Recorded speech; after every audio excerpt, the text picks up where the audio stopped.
In fact, as Wuxia grew stronger, his understanding of cultivation grew deeper. Like now, having reached the peak of Tier 5, he had already glimpsed some secrets of Tier 7. Hegemon, the ruler of a realm, was also known as the hegemon of a plane or the hegemon of a world. Unlike the current era, where star systems filled the vast and boundless universe, the previous era was more about the formation of individual planes. And transcending the bounds of the planes was a terrifying existence that reigned over the entire plane, a Tier 7 powerhouse, a hegemon. Each hegemon was capable of wielding an extremely terrifying power, and this power was called differently in each hegemon.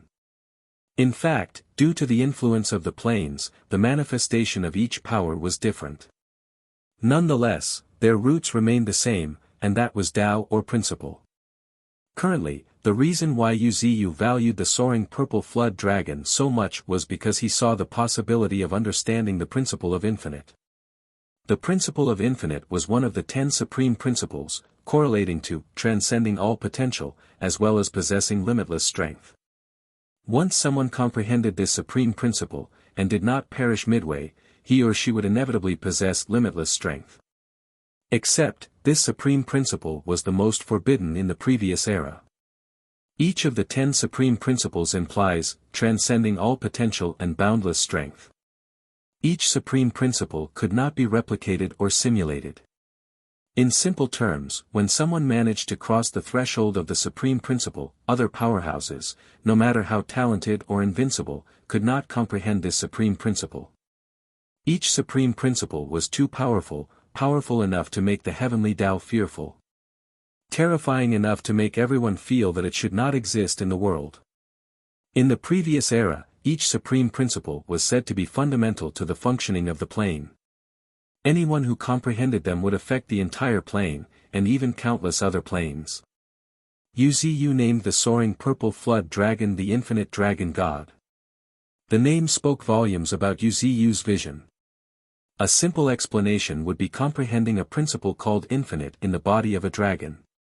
However, what exactly Wuxia envisioned was a possibility of it growing endlessly, wielding the principle of infinity and absorbing endless energy from the void space.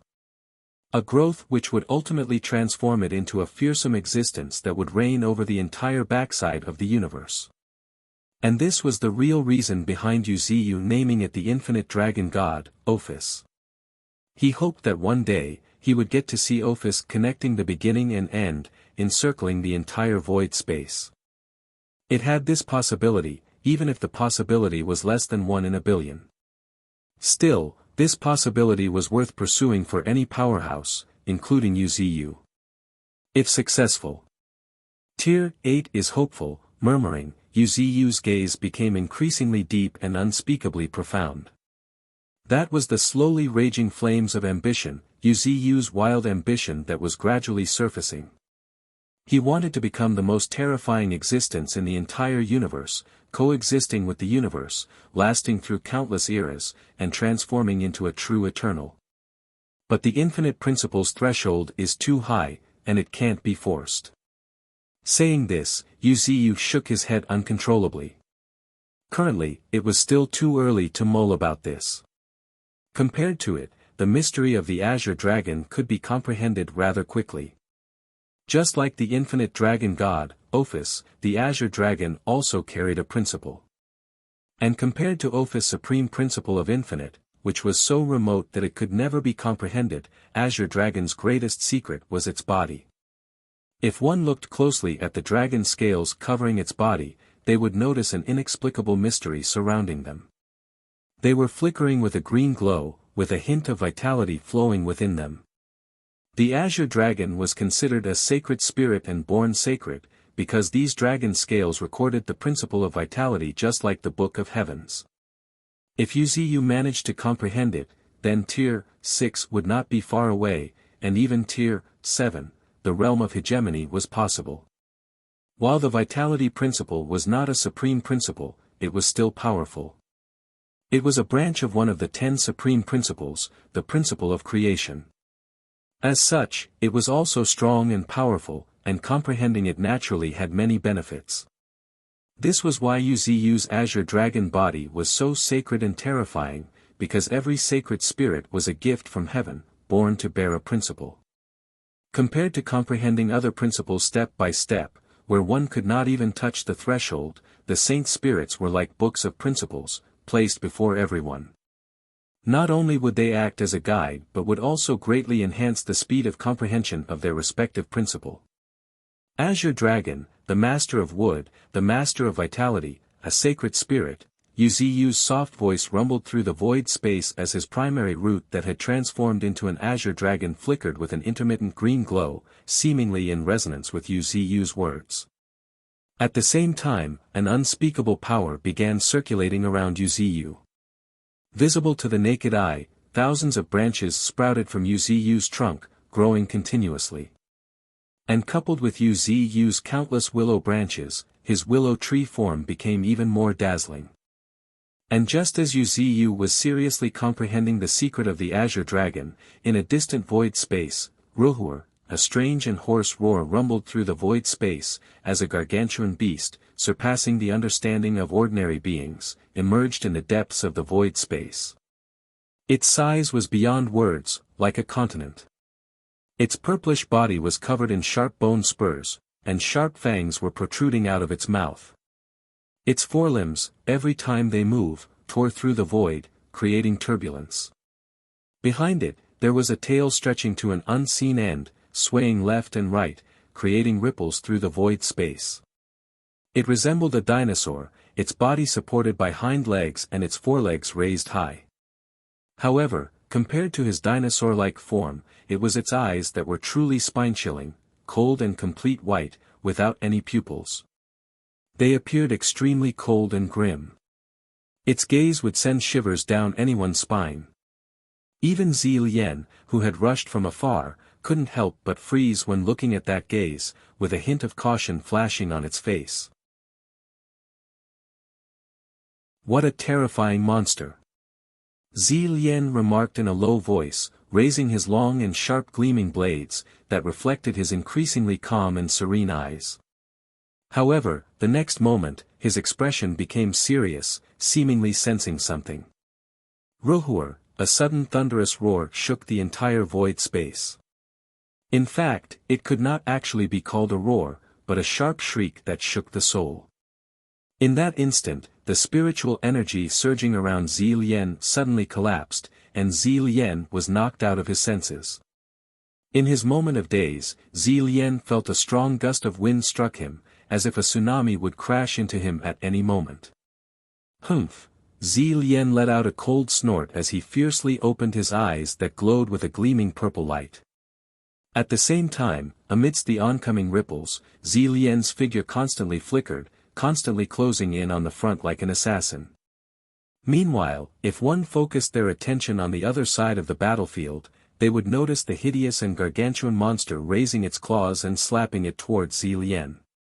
Its monstrous claw, the sight of it coming down felt as if the sky was collapsing. Its shadow covered the entire sky. Unfortunately, its opponent happened to Zilien, Misty Mountain's best and strongest assassin, who was extremely difficult to tackle. His sharp senses and speed that was beyond common sense were enough to break this monster's calculation. Whoosh, whoosh, using the ability, Void Jumps, that allowed Zilien to move from one place to another like teleportation, Zilien's figure constantly disappeared. In the next moment, when he reappeared, he was standing on the ginormous claw that was slapping down towards Zilien's previous location. At this instant, tap, tap, tap, Zilien's figure promptly dashed over the ginormous purple claw, leaving a trail of afterimages. However, Zilien's body was too small compared to this gargantuan monster, even referring them to an ant and an elephant was not enough to describe the size difference between the two.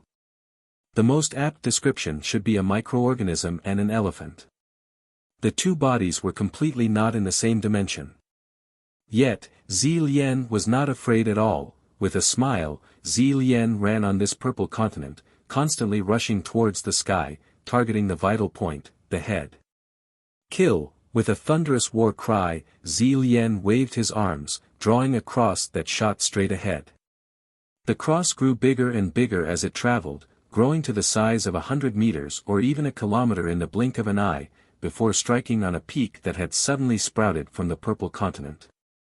At this moment, from a distance, one would see that this peak was actually one of the enormous monster's bone spurs. When the gargantuan monster noticed Zi Lian leaping around its claw, dense bone spikes had sprouted from the monster's claws, constantly attacking Zi Lian. However, Zi Lian's slash was nothing to scoff off either. Almost ignoring defenses, it cut through the purple mountain peak with a clear and crisp swish. The upper portion of the peak slid sideways, revealing a mirror-like cut. Leveraging this, Zi Lian kicked the surface and with a surge of his spiritual energy, instantly moved closer to the gargantuan monster's head. Go to hell! Shouting at the top of his lungs, Zi Lian jumped up and slashed towards the monster's head. Swoosh! A purple arc flew off Zi Lian's blade, instantly growing bigger, as if absorbing the energy from the void space. In the blink of an eye, it grew to the length of a kilometer. Although it was still small compared to the gargantuan monster, it was enough to prompt it to look up. Boom! With a thunderous clap, the fearsome arc landed on the monster's cheek. A thin line of purple blood-like liquid oozed out from the cut, before dripping down the cheek. However, Zi Lian did not feel any sense of accomplishment, because this slash, although terrifying, was equivalent to a very minor injury for the gargantuan monster.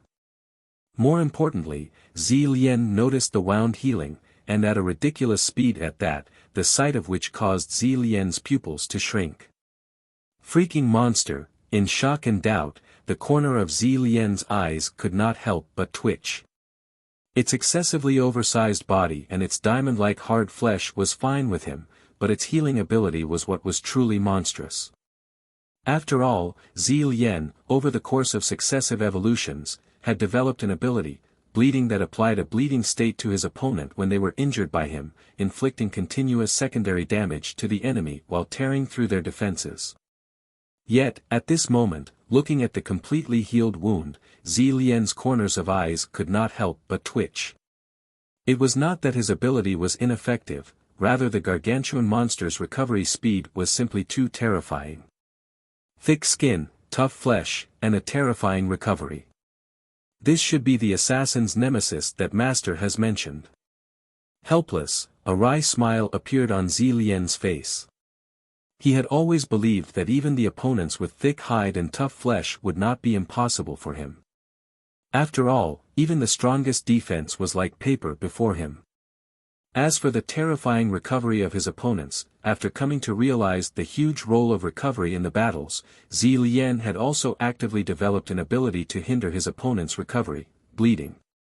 Yet, even so, Zi Lian still ran into an existence labeled as the nemesis of an assassin by his master, and not just any assassin, but a Void King, Zi Lian. A massive body like a continent. Even if I can ignore its defense, the damage is still negligible. And that terrifying recovery also eliminates the possibility of me continuously penetrating its body. I would not be able to guarantee that when tearing through its body, I can enter and exit again. If I'm not careful, it's highly likely that the healing wound will swallow me up, truly sealing me within its flesh, unlike ordinary void creatures, who acted ignorantly and recklessly, acting on their instincts. Zi Lian was analyzing all possibilities in his mind.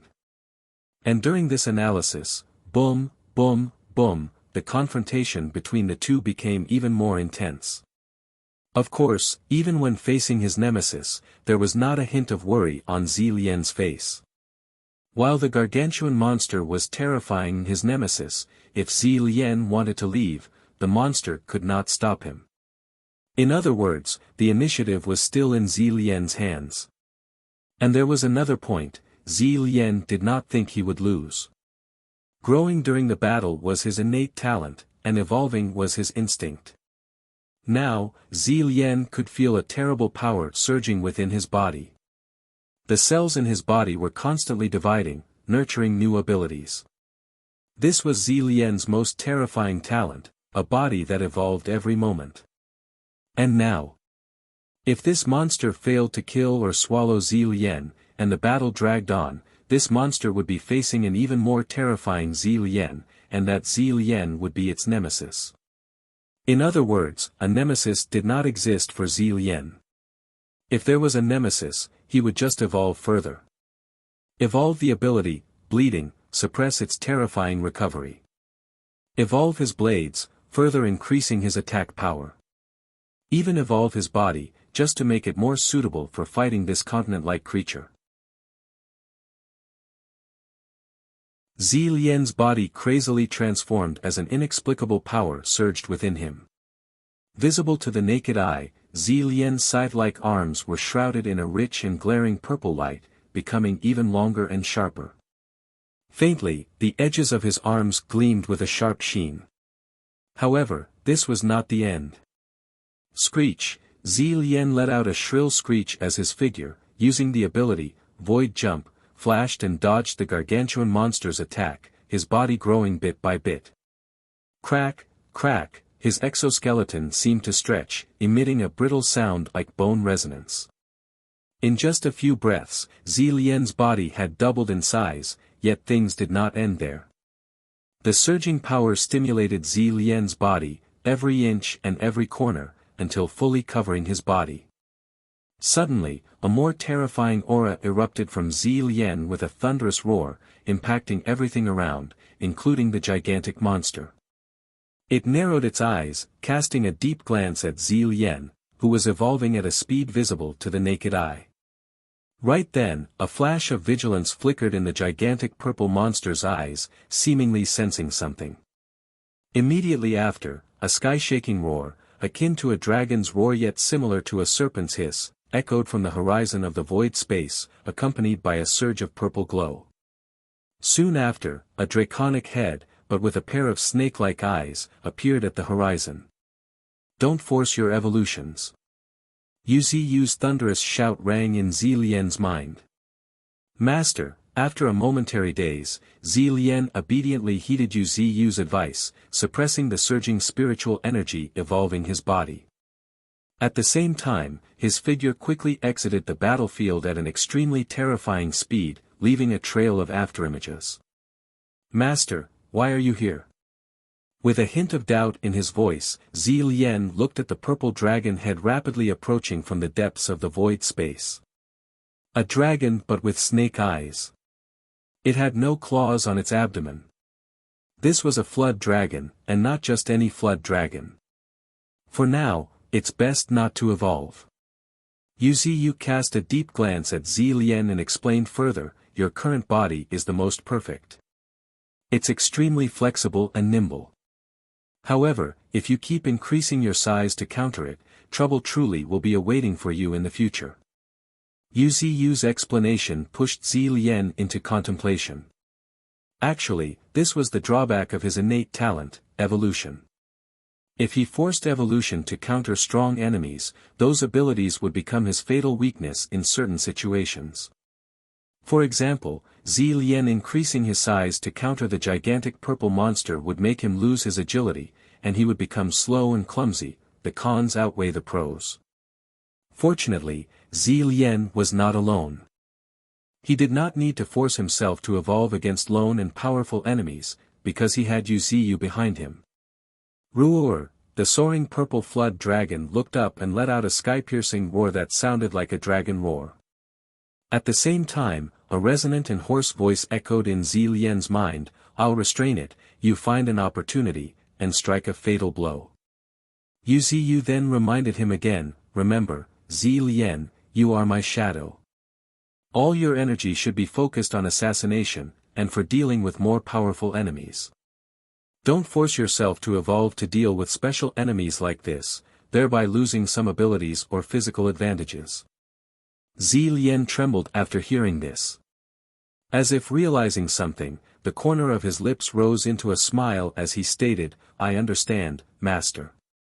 I'm no longer alone. At the drop of these words, a terrifying shockwave erupted from Zilien, with his scythe-like arm extended at an alarming speed.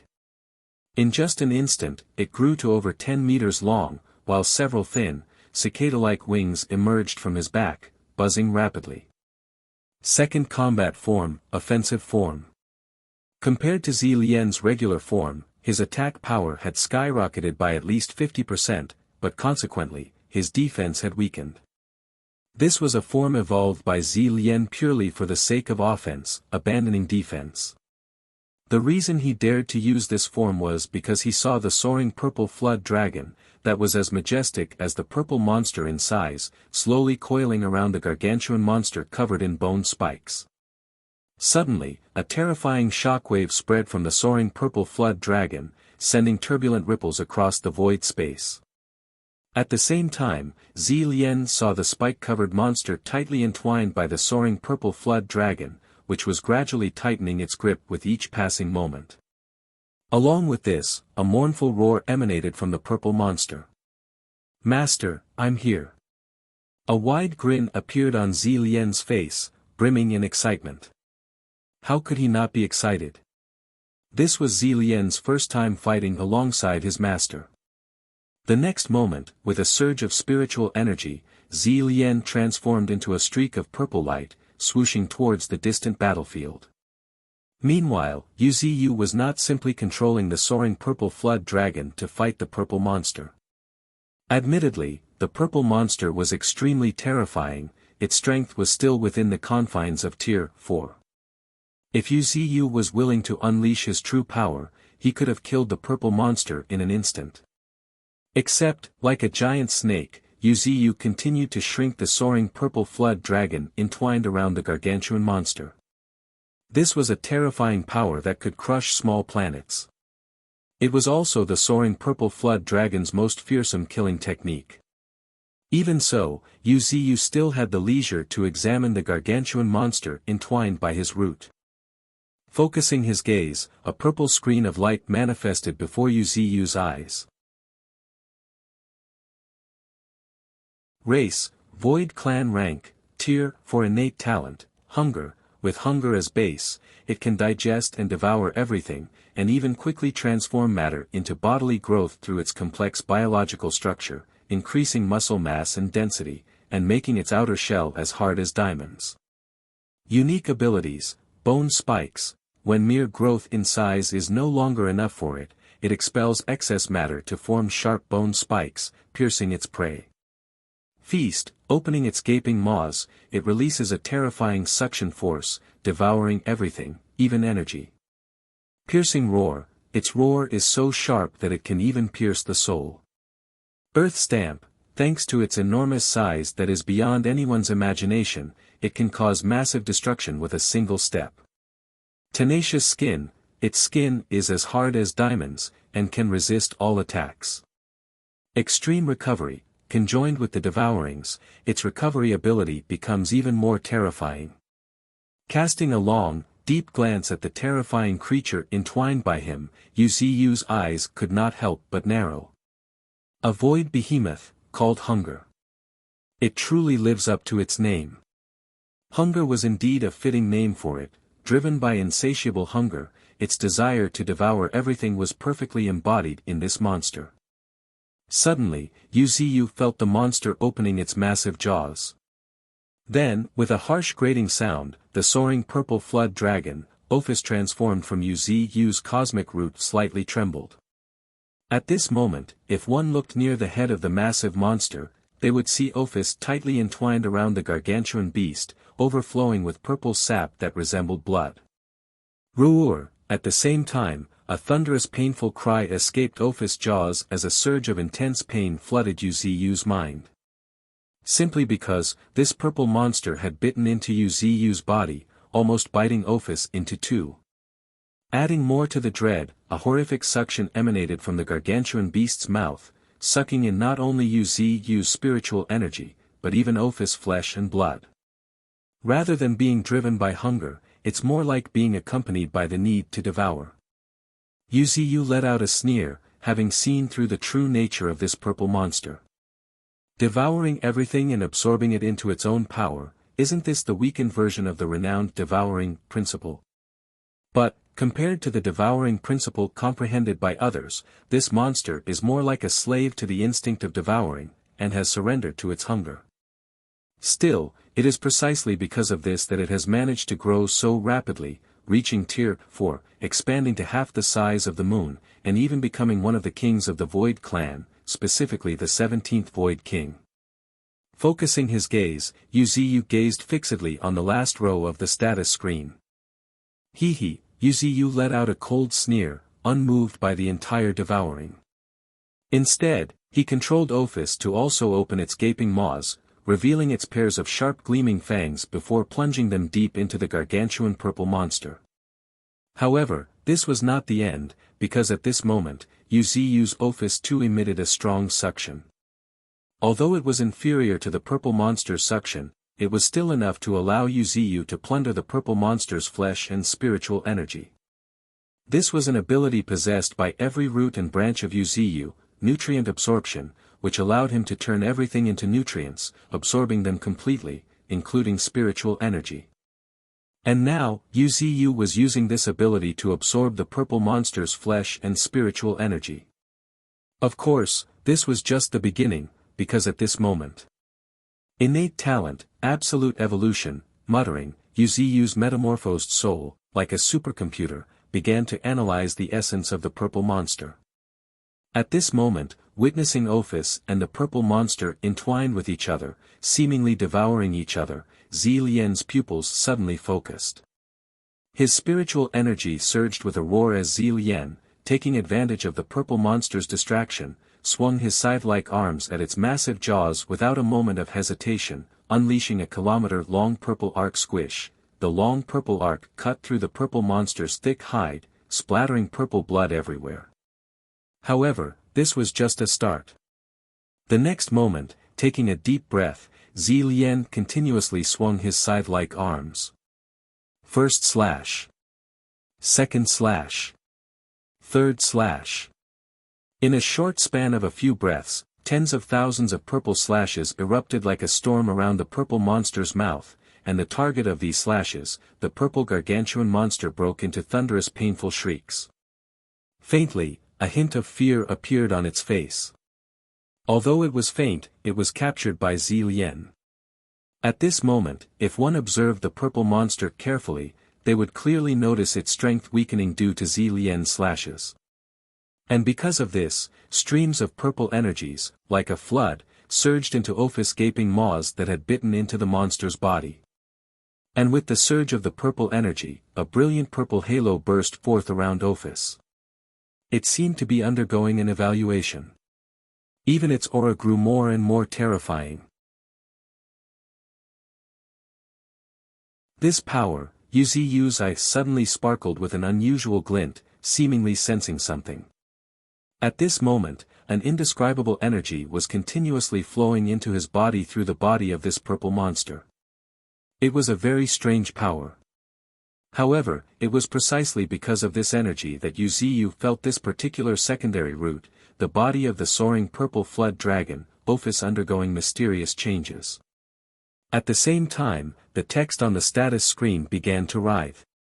Extreme absorption, absorbing the hunger ability from the void behemoth, and combining it with the nutrient absorption has undergone a qualitative transformation.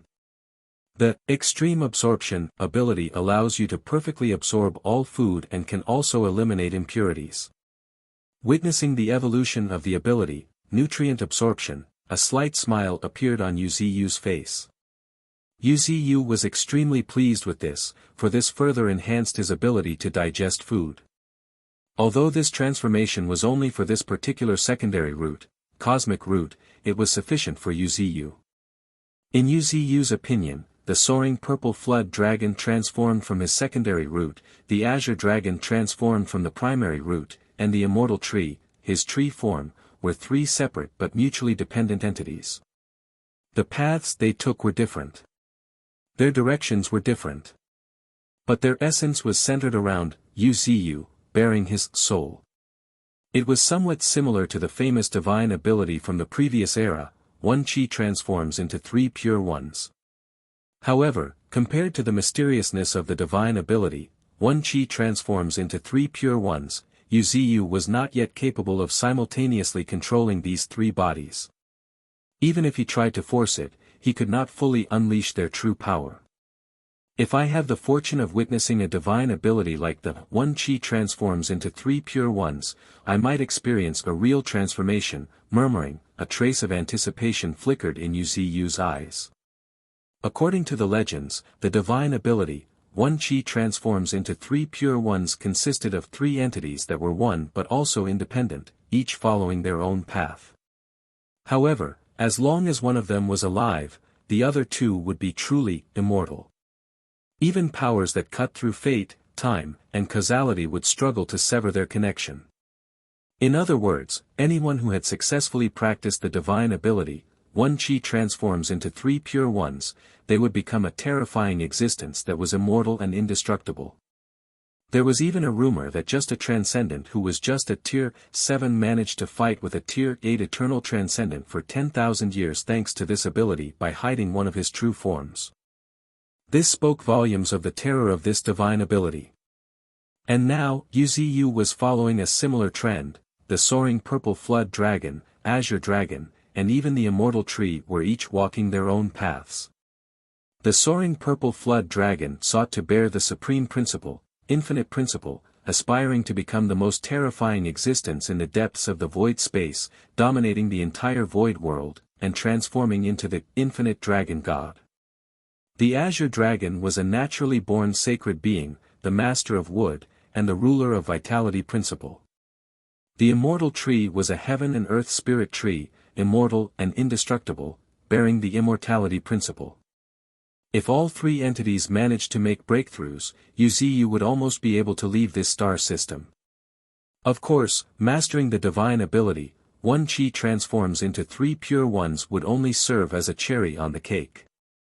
At that time, Yu Ziyu's soaring purple flood dragon and azure dragon would not only be freed from the constraints of the immortal tree but would also be able to grow individually. As they grew, their connection would become increasingly close, until they achieved three-in-one body. At that point, so long as one was alive, the other would be immortal. At that point, not only would Yu Ziyu be able to leave this star system, but even ruling the entire universe would not be difficult. This was the path to Tier 8 that Yu Ziyu was about to follow. I must find the divine ability, one Qi transforms into three pure ones at all costs. Otherwise, the azure dragon and soaring purple flood dragon can never break free from my main body. A look of determination appeared on Yu Ziyu's face. The divine ability, one Qi transforms into three pure ones had become indispensable to Yu Ziyu. Yu Ziyu would not hesitate to travel to stars at a mere whiff of it. This was no longer just a divine ability, it concerned his path to Tier 8, the possibility of becoming an eternal. Hiya, taking a deep breath, Yu Ziyu's senses returned to the body of the soaring purple flood dragon, Ophis. At this moment, the void behemoth's body appeared to be somewhat wilted, yet its aura remained undiminished. Even though Yu Ziyu was continuously absorbing its energy, and even though Zi Lian was relentlessly attacking its body, the beast continued to roar with a touch of madness. In the face of doom, it still maintained the dignity of the 17th Void King. What a pity, with a sigh, a sense of helplessness washed over Yu Ziyu. The void behemoth was indeed powerful. Unfortunately, it ran into monsters like Yu Ziyu and Zi Lian. In terms of physical strength, Yu Ziyu's soaring purple flood dragon was on par with it. In terms of attack, Zi Lian's slashes that could ignore defenses could inflict harm, and his ability, bleeding that was continuously evolving, could prevent its healing. One could say that this behemoth, if nothing unforeseen occurred, would be dragged to death by Yu Ziyu and Zi Lian. Though the process might be lengthy, Yu Ziyu and Zi Lian had the patience to endure it for years. Just then, Yu Ziyu suddenly squinted his eyes as if struck by a thought. Is it possible to subdue it? A murmur escaped Yu Ziyu as he became lost in thought. The void behemoth may become the best battle weapon. It would not be a weapon to fight individual opponents, but a weapon for confronting worlds. If unleashed on a world, this gargantuan monster that is almost the size of the moon would wreak havoc on the world. Its arrival alone might almost tear the world apart. More importantly, its near-immortal state would allow it to continuously grow by devouring the entire world. In other words, the world would have to face a monster capable of devouring it. This was Yu Ziyu's impromptu idea, a weapon for confronting worlds.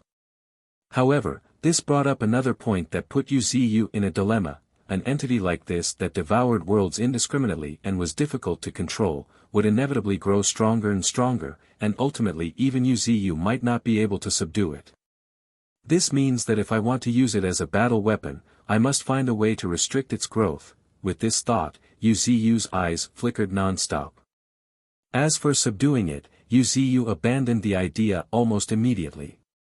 Void creatures could never be enslaved.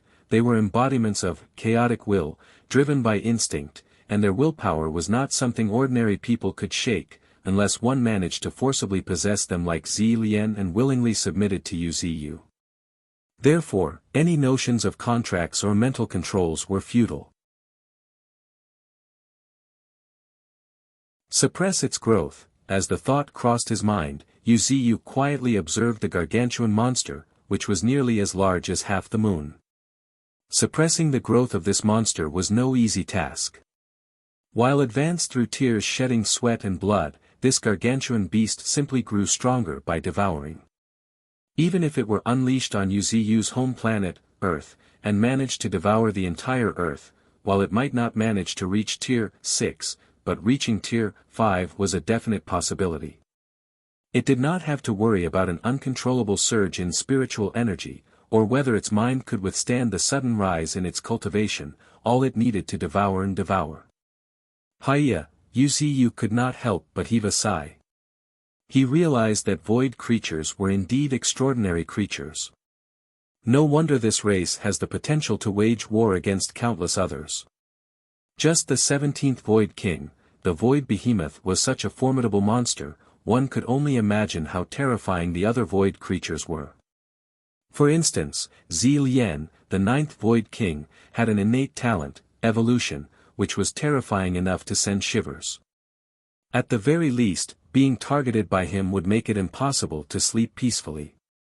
Yu Ziyu had no doubt that if Zi Lian were to become his enemy, he could evolve several abilities specifically to counter him in a short time. The terror of the 9th Void King was truly spine-chilling. Roar, roar, roar, eerie and hoarse roars echoed through the void space, as Yu Ziyu's soaring purple flood dragon embodiment, Ophis, tightened its grip further and further. The gigantic monster kept bleeding purple blood as its dreadful roars grew more and more painful and heart-wrenching. However, not long after, boom, boom, boom, suddenly, the void space shook with thunderous tremors as a colossal tree, so huge that it seemed to blanket the entire sky, emerged at the horizon. Its sinuous secondary root lifting its entire trunk, which looked like flood dragons. Its primary root, that had taken the shape of the azure dragon, was coiled around the trunk, with its head emerging from the tree's canopy, gazing fiercely ahead.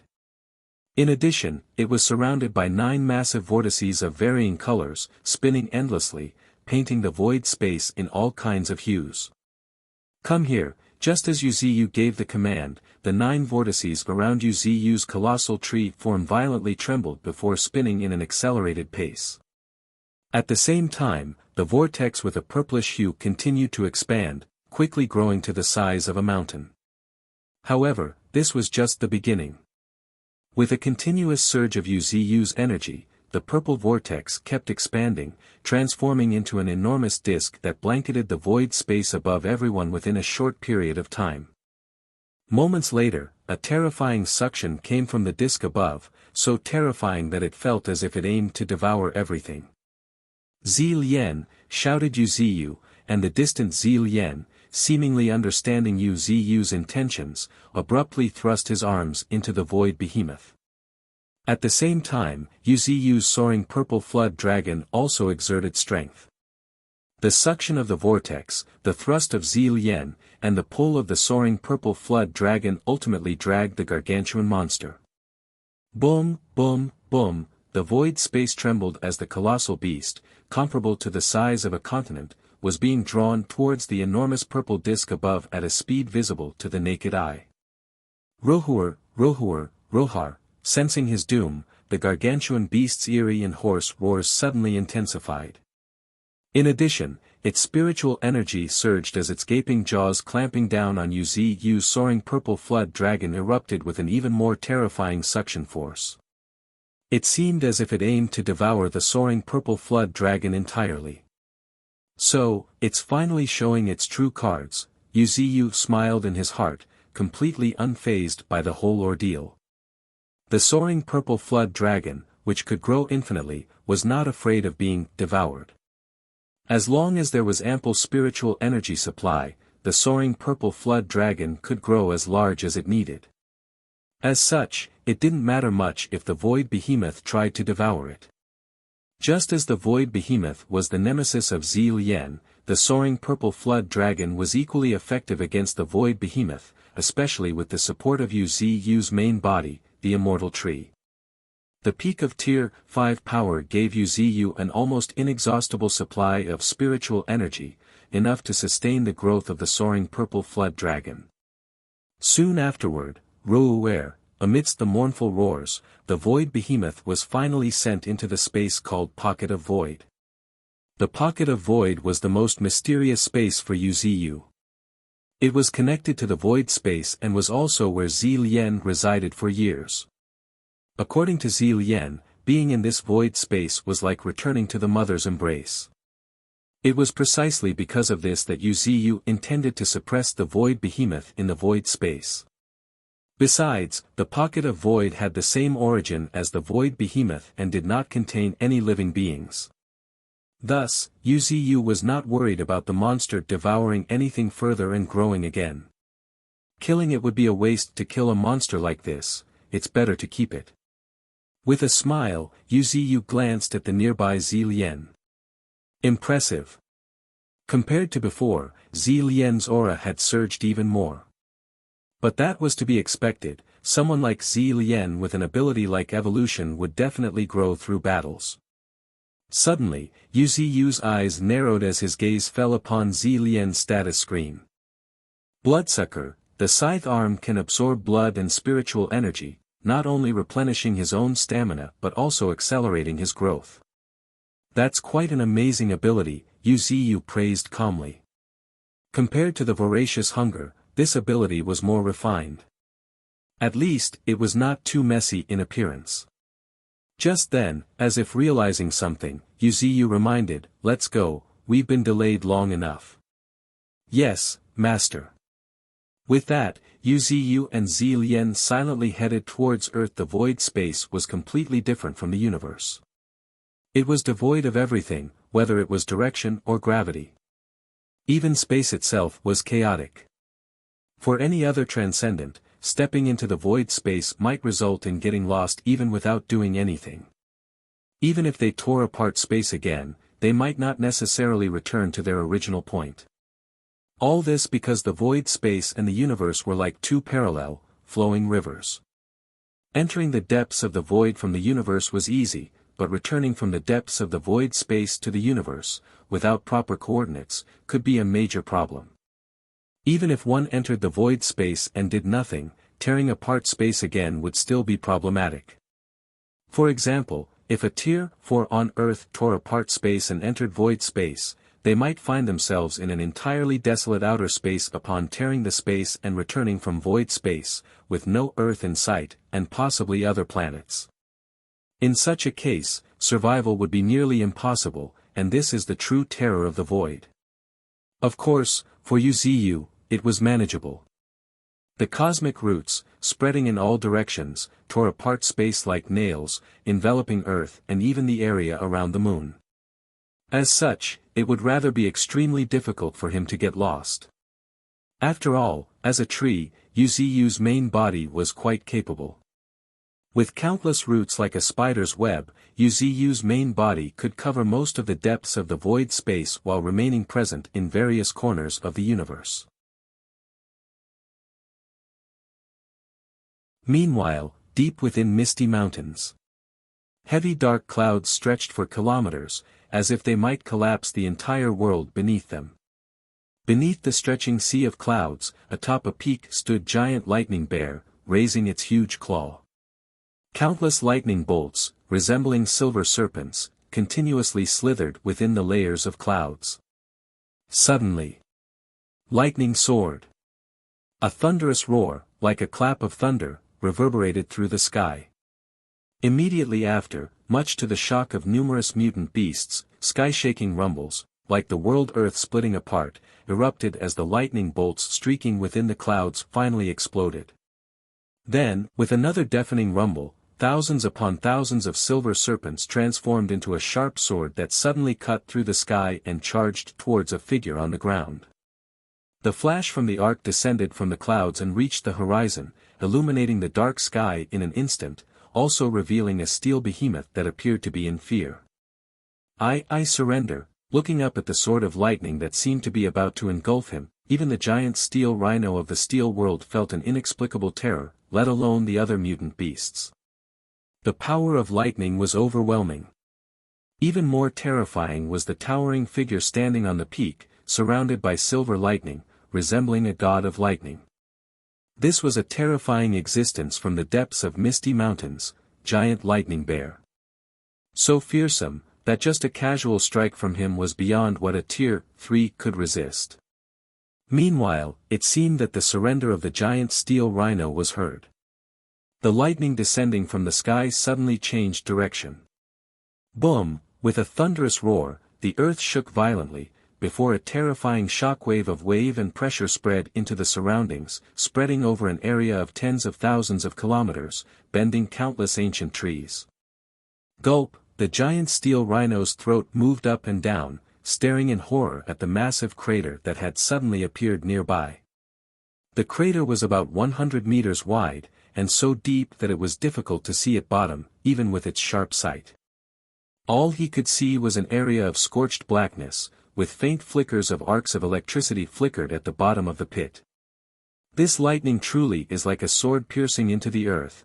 In a lowered voice, a human, who had managed to enter the top 108, suddenly remarked, casting a wary glance at the lightning-enshrouded figure on the peak.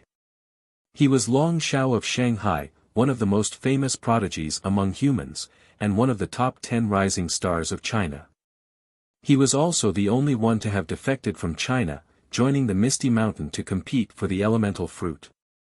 Even so, he had no regret, because this was not only the final task assigned by his family but also his chance to witness the real strongest of the world. He had not seen many natural disaster-class transcendents, but even just these Tier 3s were enough to make him look up in awe. In fact, given his strength, he could confidently call himself the top 3 Tier 3 humans in present-day China. Yet, here, he was placed at the bottom of the top 108, only at the 89th place. This itself spoke volumes on just how terrifying Misty Mountains truly was. By all means, it was no exaggeration. After all, every Tier 3 transcendent participating here was a prospective natural disaster. Forget Tier 4, even in Tier 3, the gap was so vast. China, or rather the entire human race, truly faced an enormous challenge in catching up to this terrifying force. Among the top 50, only a few had just recently entered Misty Mountains to compete for the elemental fruits. The rest were all terrifying entities from deep within the Misty Mountains. Among the top 10, only the Transcendent from the Titan clan had managed to enter and was currently ranked 8th. Hiya, Long Shao could not help but heave a long, deep sigh, unable to see any glimmer of hope. For 100 years, no, at least 1,000 years, the myriad races of Earth will be forced to bow to Misty Mountains. With his keen judgment, Long Shao Master made this assessment. Though unwilling to accept it, it was a fact. Of course, he himself was quite noteworthy as well, for he was now a member of the outer forces of Misty Mountains, and one of the few humans who had managed to enter the inner region of Misty Mountains, standing in the midst of these terrifying beings. The core members of Misty Mountains, such as Nine Tails and Bull Demon, observed a light screen not far from them, praising in a calm and unperturbed voice, "This human is quite impressive." The light screens displayed various contestants and their matchups. With the final 108 contestants determined, the martial arts tournament had reached its final climax. Now, the 108 contestants would fight 1v1 battles and their rankings would be determined on the basis of the points earned from these battles. The top 10 would consist of transcendents who managed to achieve 10 consecutive victories. Of course, it was undeniable that there were arrangements made by Ninetales and others to prevent the strong participants from meeting each other too soon.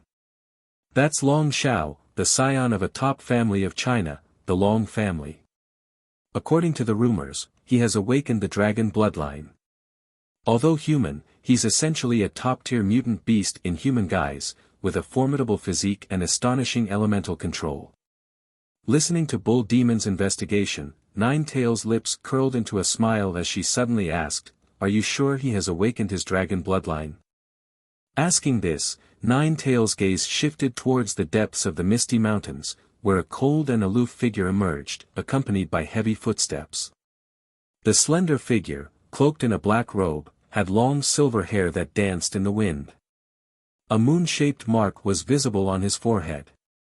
He was closely followed by a massive silver wolf, which affectionately trailed behind him. Silver Moon, Zhang Feng, one of Empress He Ling Heir's trusted subordinates and also one of the 7 kings within the Dark Council. Now, having reached Tier 4, his strength even caused Ninetales and other mutant beasts to take notice. "Greetings, everyone." Bowing slowly, Zhang Feng greeted with a touch of respect. As Ling Heir's trusted aide, he was well aware of the relationship between the Dark Council and Misty Mountains, so proper respect was essential. Hierarchy was an ironclad rule, and no one was allowed to violate.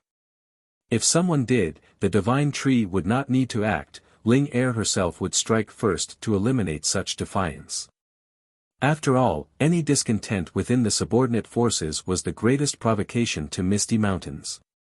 At this moment, as if sensing Ninetales' gaze, Zhang Feng glanced at the light screen showing Long Shao with dragon scales appearing on his skin and explained in a low voice, "A few years ago, the human race gathered on the Australian continent to attack the Dark Wyvern.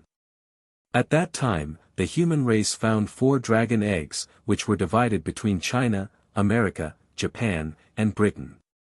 But, the dragon eggs in the hands of China and Japan ultimately fell into the hands of Misty Mountains, while America's dragon egg was devoured by their guardian beast, Monster Zero."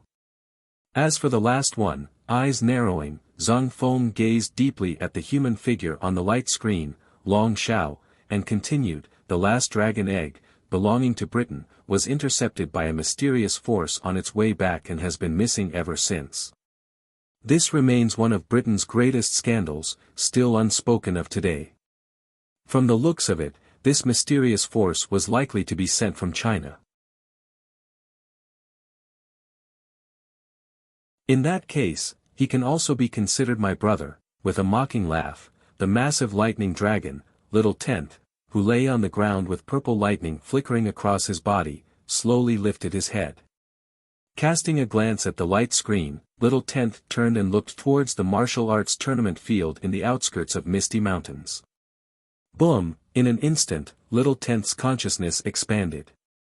After a moment, the corner of Little Tenth's jaw drew back into a slight smile, as if realizing something. "It's true." As Little Tenth spoke, a phantom, several tens of meters in size, appeared in his gaze towards the center of the martial arts tournament's field.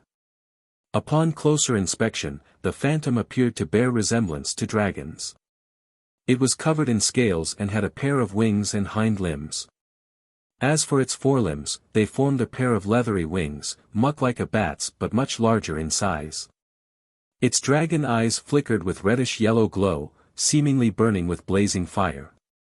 "Inferno Dragon, Hapos," Little Tenth softly murmured, understanding the true name of his little brother through the innate connection of his bloodline.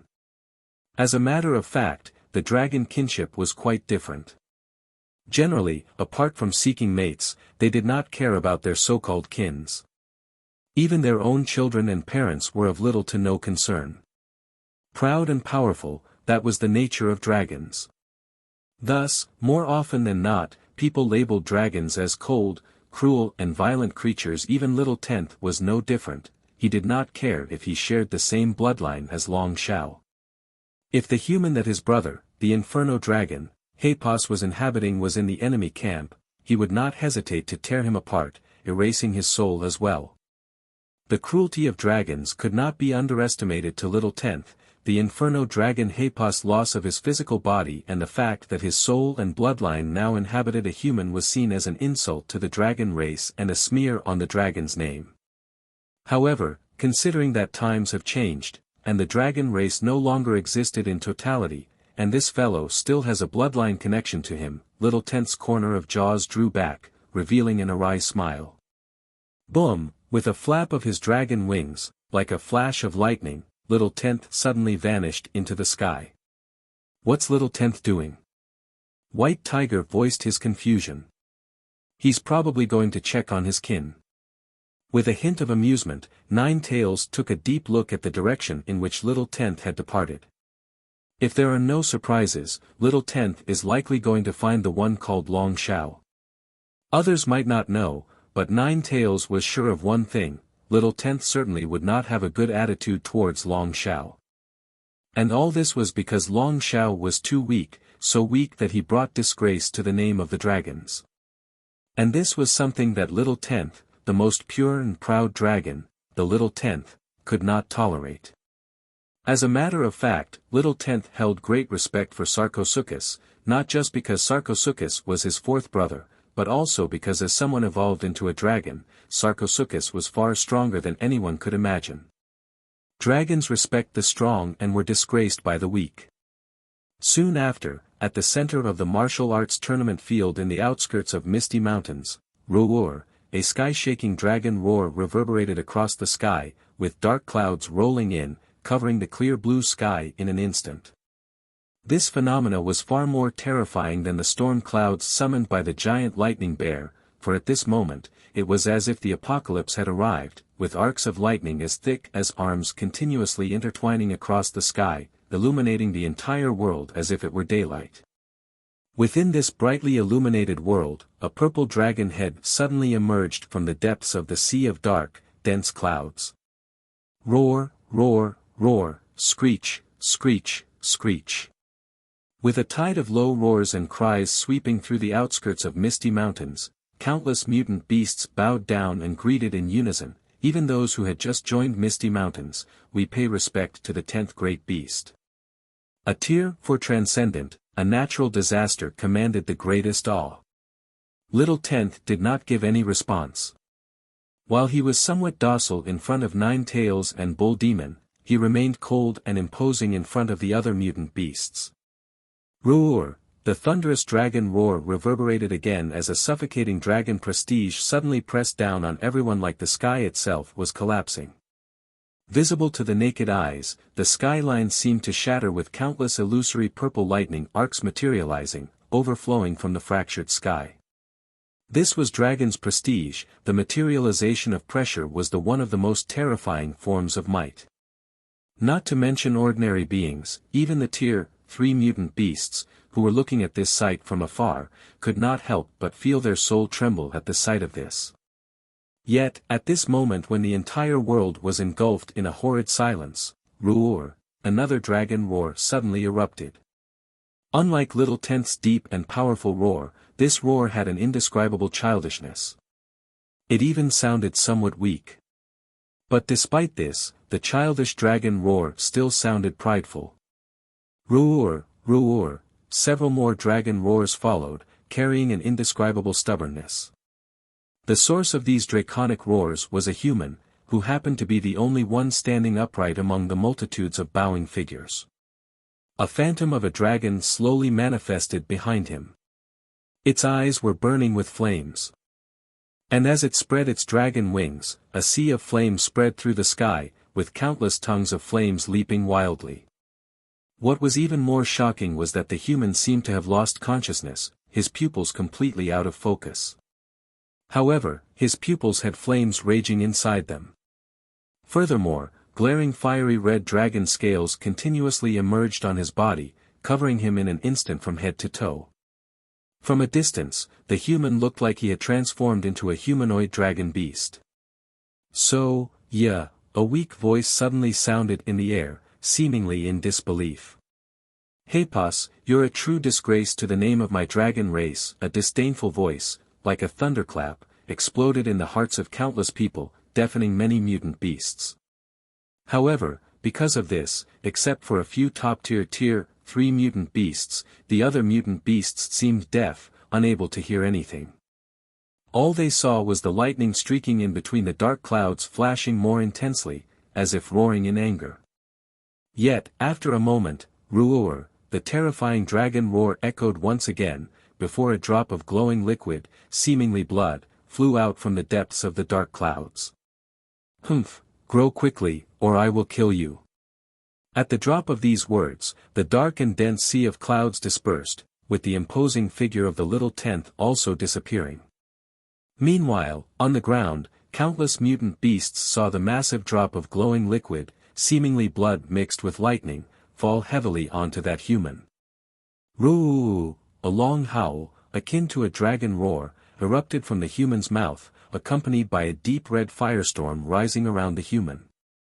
Within the towering firestorm, a 100 meters tall phantom of a dragon could be seen faintly manifesting, roaring towards the sky. The towering firestorm continued to swell, accompanied by increasingly intensifying dragon roars. The sea of flames consumed everything in their path, incinerating even the very earth. This was no ordinary fire but dragon flames, a type of flame only a dragon could control. Compared to regular fire, dragon flames were more domineering and terrifying. As a matter of fact, among the myriad of flames, dragon flame ranked as one of the highest levels of fire. The roaring flames turned into a storm, scorching everything in its path. Fortunately, the human host of the Inferno dragon, Hepos, was not too strong. Otherwise, even this awakening alone could have caused significant harm to many nearby. This human is really fortunate to have gained the favor of the 10th great beast. It is said that the 10th great beast is the most arrogant, and to receive his favor, one must have accumulated immense fortune over several lifetimes. There's nothing to be done, after all, this guy has dragon blood in him. Countless mutant beasts looked at the human figure enveloped in the firestorm with a hint of envy and jealousy in their eyes. To receive the favor of a natural disaster class entity, and that too from one of the most mysterious entities of Misty Mountains, the Little Tenth, such luck was truly beyond words. Besides, just from the current aura emanating from the human was enough to catch a glimpse of his extraordinary fortune. Just a few drops of dragon blood had brought a huge transformation in him, increasing his aura to the level of a first-class Tier 3 transcendent. Even if he could not be compared to the likes of Queen Thorns or Storm King, he would still be able to contend with them for some time. Just moments ago, he could have been slapped to death by a transcendent half a step into Tier 4, very easily. This guy is quite lucky. In a slightly bitter tone, even another human could not help but express his envy and frustration. At this moment, in the depths of the void space, seemingly sensing something, a surprised cry of exclamation suddenly rang out. The source of this exclamation was a towering tree. From the tree's crown, a dragon head emerged and gazed sharply in a direction. The next moment, traversing space, Yuziyu saw a human figure standing amidst swirling deep red firestorm. His bloodlines seemed to be burning, as blood kept oozing out of the gaps in between his scales. Yet, even before a drop of blood could be spilled, the searing flames burned it away, leaving a wisp of blue smoke slowly rising into the air. Even from afar, Yuziyu found his aura similar to Little Tenth. How interesting, Yuziyu praised with a hint of delight, having sensed the extraordinary nature of this human. No, rather than calling him a human, he seemed more like a dragon in human skin. His body was continuously transforming, becoming more like a dragon's.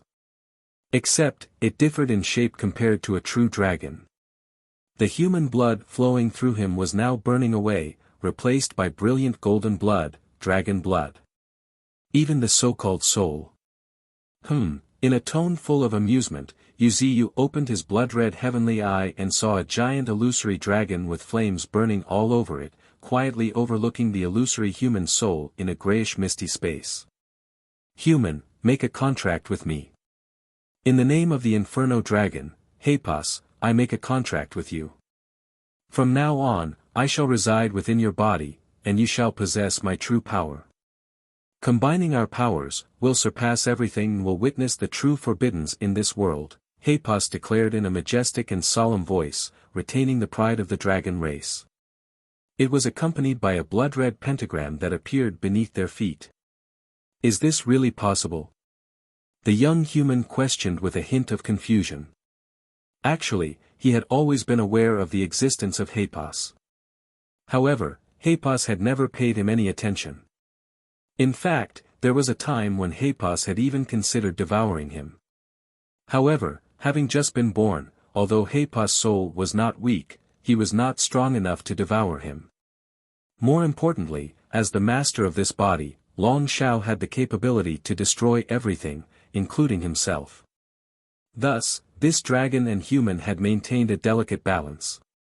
But now, we have no choice, sighing, Hepos, burning with an eternal flame, stated frankly, we're already targeted by another of my kind. If we don't grow stronger soon, we'll be doomed. Then why not devour me now? Can't you do it now? Hesitant, Long Shao looked at the imposing and fearsome red dragon with complexity. I cannot. After a long hesitation, Hepos finally responded. Then, with a sigh and seeing Long Shao's skepticism, he explained, the soul is the most mysterious thing. If I devour you, my dragon soul will become impure. Not only would it take thousands of years to cleanse the impurities, even reaching tier 5 would be extremely difficult. And now, we have no time. He won't give us time to grow. Moreover, this great era does not allow us to waste any more time. Rather than struggling to devour you, it is better for us to combine our powers, break open the door to taboo, and reach the true pinnacle together. As he spoke, Hepos' voice grew softer. Meanwhile, the pentagram beneath them became even more brilliant. After a moment, with a tremendous boom, a towering blood-red pillar of light enveloped them both. Meanwhile, high up in the depths of the storm clouds in the distance, a cold snort echoed. Even Little Tenth did not expect Inferno Dragon Hepos to be so decisive. However, on second thought, it was not surprising either, he had not left Hepos any choice. However, Hepos was indeed proud. Rather than bowing to the human, Hepos preferred to sign an equal contract with him. It should be said that it was the tradition of the dragons. In the previous era, the reputation of dragon knights was not weak either. However, even so, you cannot surpass me. Amidst a calm and indifferent voice, countless silver-like lightning arcs spread across the depths of the sky. An equal contract, huh? Gazing quietly at the figure within the firestorm, Yuziyu's lips curled up slightly. Yuziyu could not help but admire the gals of Hepos. He was really surprised by the fact that Hepos actually bowed his prideful head and signed a contract with a human. Although dragon knights were renowned in the previous era, it was because the human race was really powerful, so powerful that they even enslaved divine spirits. It was not difficult for them to command dragons. According to Golden Monkey, there was indeed a very powerful dragon knight in the previous era, half a step into Eternal Realm. A human and a dragon had pushed the profession of dragon knight to the pinnacle of all professions. However, at the end of the day, signing a contract with a relatively weak human was still a disgrace to the dragon race. Moreover, the contract being signed was a soul contract. Observing the transformation of the human and dragon duo, Yuziyu fell into a rare moment of contemplation. After a moment, as if struck by an idea, Yuziyu muttered to himself, I haven't used this yet. There's no harm in using it today. With that, Yuziyu's branch wrapped around something, slowly climbing up a metallic, silver-gray glowing thing. At that moment, the silver-gray metallic color began to climb over the branch, as if the branch was losing life. However, from afar, the branch appeared incredibly hard. This was the power of the steel element heart, a treasure of the steel elementals of the Forbidden Zone, Steel World. Although that steel elemental was just a tier 3 transcendent, the steel element heart was extraordinary. Even in the previous era, it was the supreme treasure of the elemental clan. This treasure was spinning along with his tree heart, a treasure brimming with boundless vitality, much like Tai Chi within Uziyu. Metal, cold and hard, represented death, whereas the tree heart, teeming with vitality, with the power to give birth to endless miracles, represented life. One death, and one life, complemented each other. As they spun continuously, they gradually grew. Until today, both the steel element heart and tree heart had significantly improved, reaching tier 4, even nearing tier 5. The tree heart, needless to say, was Uziyu's cultivated treasure, akin to a second life. Not only could it revive the dead, but it could also bring the deceased back from death. Of course, such a forbidden power had many limitations. For instance, the dead cannot have been dead for more than 3 days, and their soul must not have dispersed. Additionally, it could only currently revive beings of tier 4 or lower. Furthermore, after successfully bringing the deceased back, the tree heart's effectiveness would greatly diminish, requiring a long time to recover, and in some cases, it might never fully recover. Even with all the restrictions, the tree heart's heaven-defying nature remained unchanged. There was no denying that as a divine tree, Uziyu's ability to cultivate a supreme treasure like that was indeed remarkable. The steel element heart, as another of Uziyu's supreme treasures, was no less impressive. Just being able to bestow metallic properties on others spoke to its formidable power. Just like now, crack, the silver-gray metallic textured branch lightly poked the space, shattering the space. At the same time, with a whoosh, the branch pierced through the air, descending from above and into the depths of the firestorm. Drip, as a drop of silver-gray liquid from the branch fell onto the head of the humanoid figure, both Long Xiao and Heipas were startled. They felt their newly formed dragon scales undergoing another round of transformation. The blood-like, vivid red dragon scales suddenly dimmed to a dark crimson. This simple change in color dramatically improved the quality of the dragon scales. What was even more astonishing was that the dragon scales seemed to be reassembling, constantly transforming and interlocking with each other, finding the most suitable form. At that moment, a majestic and profound voice suddenly resonated in their minds: focus your mind, and shape the dragon scales into the most suitable form within your heart. Uziyu's voice added, donning dragon scales and becoming a monster is ultimately not aesthetically pleasing. Today, I grant you metallization. Henceforth, your dragon scales will be metallic, like armor, and you can change them freely. If you wish, you might even cultivate them further. There's a slim chance they might reach divine metal quality. Hearing this voice, both Long Xiao and Heipas were at a loss for words. The voice was so profound that it left them in awe. After a moment, as if realizing something, Heipas spoke with reverence, divine tree? Probably. Long Xiao nodded slightly in agreement. Only the divine tree could possess such power, that even a dragon was thoroughly suppressed.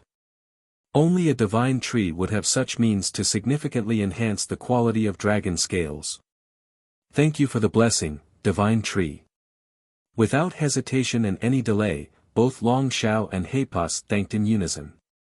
Soon, realizing this might be a genuine grand opportunity, both the dragon and the human closed their eyes and focused their minds.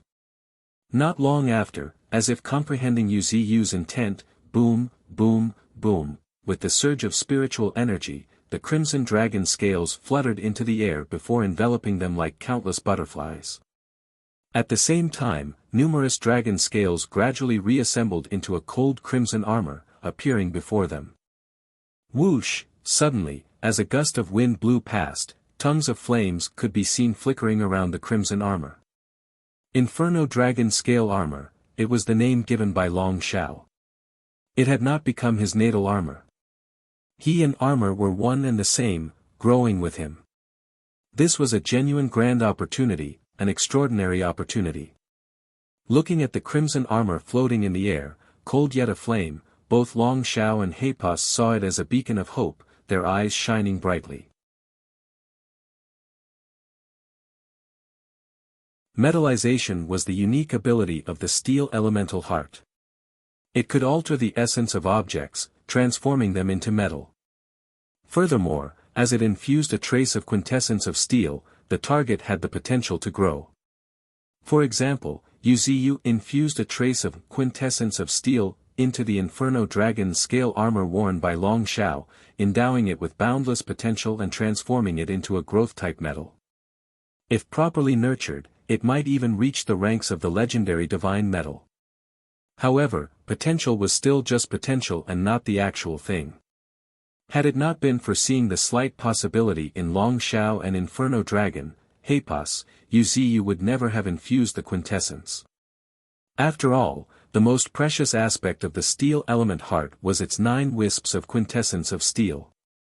Each use depleted one and restoring it would be nearly impossible even after hundreds of thousands of years. This was why the steel elemental heart, rather each elemental heart for that matter, could become the supreme treasure of the elemental clan. Carrying the power of creation, nurturing the quintessence. No wonder the elemental hearts have such mysterious and formidable powers. This trace of quintessence. I wonder if it's worth it. Despite the doubt, there was a slight smile on Wuxia's face. He really was not concerned about this. Actually, he was still unfamiliar with the quintessence of steel. Metallizing the dragon scales was one of the most fitting applications he could think of. Considering the fact that these scales were part of Long Shao and Hepos bodies, the nurturing of the dragon scales come growth-type metal was guaranteed. As such, the dragon scale armor could potentially reach the level of a sentient artifact. Should Long Shao fall, this dragon scale armor would remain waiting for a suitable owner, becoming the true legacy of Misty Mountains. Rather than bestowing a grand chance upon Long Shao, it could be said that Wuxia was nurturing a sentient artifact for the future Misty Mountains. Long Shao and Hepos were merely the vessels for this sentient artifact. Of course, if they managed to grow strong enough, they could wield this sentient artifact and reach the true pinnacle. The two aspects were not mutually exclusive. Thus, it could also be considered as a stunning blessing Wuxia had granted to the human and dragon duo. As for why he did not bestow a trace of quintessence of steel to Sarcosuchus or Little Tenth, who also bore dragon scales, Wuxia cleared his throat as this crossed his mind, a hint of helplessness showing on his face. Actually, he had learned to utilize the quintessence of steel just recently, and by then, Sarcosuchus and Little Tenth had already soared to Tier 4. When he recalled their dragon scales, which were as large as palms, the corners of Wuxia's eyes could not help but twitch non-stop. Even if he used all 9 wisps of quintessence of steel, it would still not be enough for them. More importantly, if these giant dragons had their scales transformed into armor and donned it, it would just add to their majesty and beauty. In contrast, the human and dragon were different. A human body covered in dragon scales would appear a genuine monster, whereas a human body donning crimson armor would appear as a god of war. While a change in appearance might seem nothing, its impact on the duo was quite significant, especially for Hepos, who valued appearance highly. Becoming a monster might hurt his pride and, worse, affect his will. Of course, this was just Wuxia's speculation, he did not know for certain, and he cared not to delve into it. For the moment, he just wanted to see the true power of the quintessence of steel.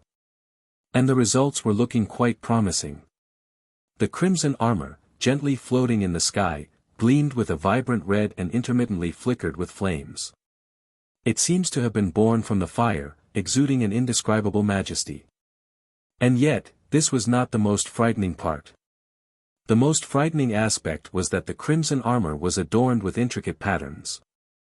The intricate patterns on the armor resembled a red dragon roaring towards the sky.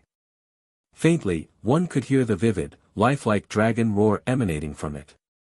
Upon closer inspection, it even seemed like the patterns were writhing, as if coming to life, exuding an indescribable mystique. Hepos has actually chosen to embed his soul into the dragon's scale armor. Wuxia could not help but squint his eyes as the corner of his lips rose into a playful smile, intrigued. Hepos's choice showed a keen sense. In losing his physical form and recognizing the difficulty of reaching the pinnacle alone, he decisively became the weapon spirit of the Inferno Dragon's scale armor. Thus, as the armor grew stronger, so would he.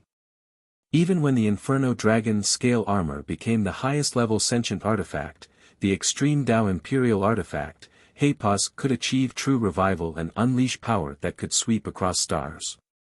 At that time, even if he was just a weapon spirit, he would still command respect. After all, the most top-tier sentient artifacts could exert power equivalent to a half-step Eternals through sheer individual strength. Of course, this was a matter of speculation. In the last era, over countless years, there were very few top-tier sentient artifacts, and each had the power to wipe out stars and commanded respect. They were revered by everyone and were even hailed as Eternals that roamed through heavens. Such sentient artifacts were exponentially more difficult to achieve than reaching the eternity. So, how could it be that easy for the Inferno Dragon's scale armor to reach such heights? Without a great fortune, becoming a mid-grade sentient artifact in a lifetime would be remarkable. Wuxia's blood-red willow leaf, even now, was merely a low-grade sentient artifact, infinitely close to the mid-grade. When Wuxia advances further, it might also rise to the mid-grade. At that time, the weapon spirit would likely become completely sentient, and able to manipulate the artifact, attack and defend on its own. Sentient artifacts are the foundation for a force's prosperity and longevity. Wuxia grasped the true application of the quintessence of steel. It granted the potential to grow, thereby providing the possibility of becoming a sentient artifact. As such, trading the quintessence of steel for a chance for an artifact to grow into a sentient artifact was really worthwhile. At this point, Old Ninth Brewmaster came to his mind. It might be worth asking him if he has any good transcendent weapons. Then, perhaps the essence of steel could be used to provide them with growth potential. Grinning, Wuxia came to appreciate the true terror of the steel elemental heart. And this might just be one of its applications. No wonder elemental hearts were the supreme treasures of the elemental clans in the previous era. With a deep sigh of admiration, Wuxia lifted his gaze, looking towards the distant figure kneeling in the midst of the fiery storm.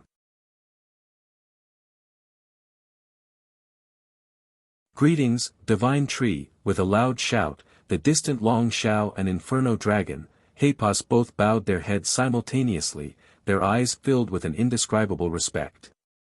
Respect for the strong was in the nature of dragons. As for Long Shao, as someone who had earned the recognition of the Inferno Dragon, Hepos, he may not possess the most extraordinary talent, but his character was quite likable to Hepos. He felt that this human's personality was about 70% similar to his own and believed that he could get along with him. This was the primary reason why Hepos willingly signed an equal contract.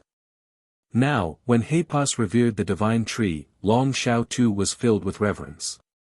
At this moment, if one looked towards the center of the firestorm, they would see a crimson figure kneeling on one knee. The red armor on the figure was on fire, with tongues of flames flickering all over it.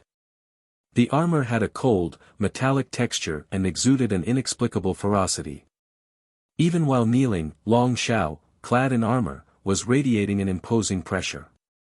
This pressure was nothing but the dragon prestige. Though faint, it was still the purest dragon prestige. Clearly, through the methods employed by Little Tenth to purify his bloodline and the soul contract with Hepos, Long Shao was no longer merely human. He was now a dragon clad in human skin. Spectacular. A faint praise echoed in Long Shao's mind, before a grand scene unfolded in his consciousness.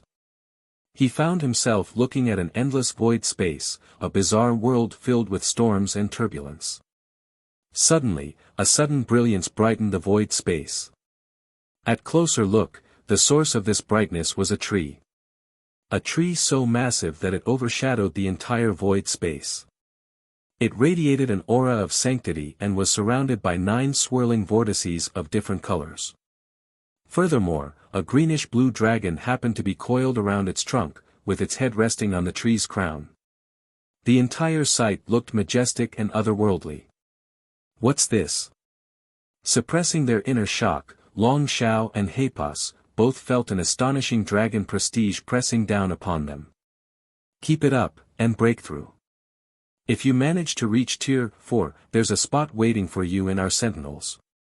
As the majestic and profound voice echoed in their mind, the grand scene in Long Xiao and Hepos' minds gradually faded. When they opened their eyes again, they found themselves standing in the martial arts tournament field, with countless mutant beasts curiously observing them. Was that just an illusion? Long Xiao muttered his confusion, his expression completely frozen. At that moment, a loud roar echoed in his mind, "No, what we just saw should be the true form of the divine tree." Hepos' voice was unusually solemn and carried a hint of respect. Compared to his previous demeanor, there was an inexplicable reverence, so strong that Long Xiao could clearly feel. Gulping nervously, Long Xiao frankly admitted, "So, we were observed by the divine tree, yes, and the divine tree has granted us a spot in the sentinels." Long Xiao nodded in agreement, a hint of joy flashing in his eyes. Naturally, the fact that they were noticed by the divine tree was great news for them. The divine tree was the true ruler of Misty Mountains, and to be gained his favor was akin to reaching heaven in one step.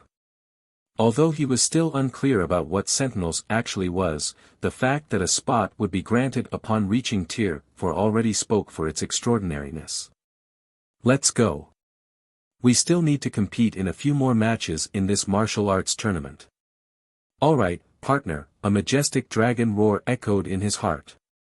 At the same time, the scales of the crimson armor covering him started shifting before a pair of red, metallic dragon wings extended from Long Xiao's back. Boom! With a flap of his dragon wings, a wave of flames swept through the surroundings before Long Xiao shot into the sky, heading straight for the center of the martial arts tournament. He had already wasted too much time. If he did not hurry, he might lose his qualification. Besides, the tournament was a great opportunity to hone his newfound strength. Meanwhile, in the depths of the void space, as he watched Long Xiao's departing figure, a smile appeared at the corner of Yu Ziyu's lips. What a remarkable fellow! As he praised, Yu Ziyu recalled the status screen he had just seen. Race, Dragon-Human Hybrid, a combination of dragon and human, possessing the powerful physique of a dragon as well as the innate talent of a human. Tier 3 Innate Talent, Dragon Flame. The dragon flame is a high-grade flame, hotter and more violent than ordinary flames. It can burn everything to ashes and continue to burn as long as the spiritual energy remains. Innate Weapon, Crimson Dragon Scale Armor, a top-quality armor imbued with the soul of the Inferno Dragon, Hepos. It can transform in countless ways and grow and evolve. Unique abilities, Dragon Roar, unleashes a fearsome draconic roar, significantly enhancing his own might. Dragon Body, although he may appear human, his body possesses the strength and speed of a dragon, surpassing other races and being slightly below a true dragon. Dragon Wings, the Crimson Dragon Scale Armor can rearrange its scales to grow a pair of dragon wings, greatly enhancing his speed. Dragon Claws, his hands resemble dragon claws, capable of tearing through anything with a swipe. Inferno Dragon Roar, by burning spiritual energy, the phantom of the Inferno Dragon, Hepos, appears behind him, breathing a dragon breath-like flame that can lay waste to an entire city and even cause space to collapse. Even Yu Ziyu could not help but laugh when thinking about it. He really is a dragon disguised in human skin. Even his abilities are about 80 to 90% similar to those of a dragon. The only difference is the Crimson Dragon Scale Armor. Still, this is an opportunity for him to surpass dragons. If he can cultivate properly and make full use of the Crimson Dragon Scale Armor, a sentient artifact, his combat power would likely exceed that of ordinary dragons. As for whether he can surpass Little Tenth, that depended solely on him. After all, Little Tenth, as the 10th great beast, not only has extraordinary talent but also enjoyed abundant resources. In terms of combat power alone, Little Tenth is a true prodigy even among dragons, unmatched by ordinary dragons.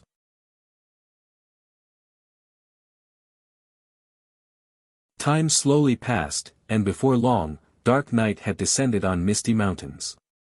The serene silver moonlight, like autumn frost, evenly dyed the gray-blue landscape. Mutant jackdaws sang from the misty treetops, their cries blending with the sounds of the forest critters. However, the inner region of the misty mountains stood in stark contrast, remaining as brightly illuminated as during the daytime. Looking up, one could see round sun-like light balls suspended in the air, illuminating the night sky. This is the work of Spirit Butterfly. When the night descended, she fluttered her wings, as light attribute spiritual energy gathered before her, materializing into light balls the size of a millstone. There were a total of 10 balls, suspended above the 10 battlefields. Meanwhile, on the battlefields, each spanning over 10 kilometers in length and breadth, roaring mutant beasts were engaged in fierce combat. Steel Monitor Lizard wins, plus 5 points. With a thunderous shout, a judge from Smoghaven, a Tier 3 superhuman, raised the flag indicating the end of the battle. At the same time, the scoreboard at the center of the martial arts tournament field showed an increase of 5 points for Steel World's Steel Monitor Lizard. It has successfully entered the top 50. As for its opponent, the mutant viper from a remote corner of Misty Mountains, its ranking had plummeted to the 70s or 80s. This was the cruelty of the first martial arts tournament of Misty Mountains. Battles continued round after round until the champion was determined.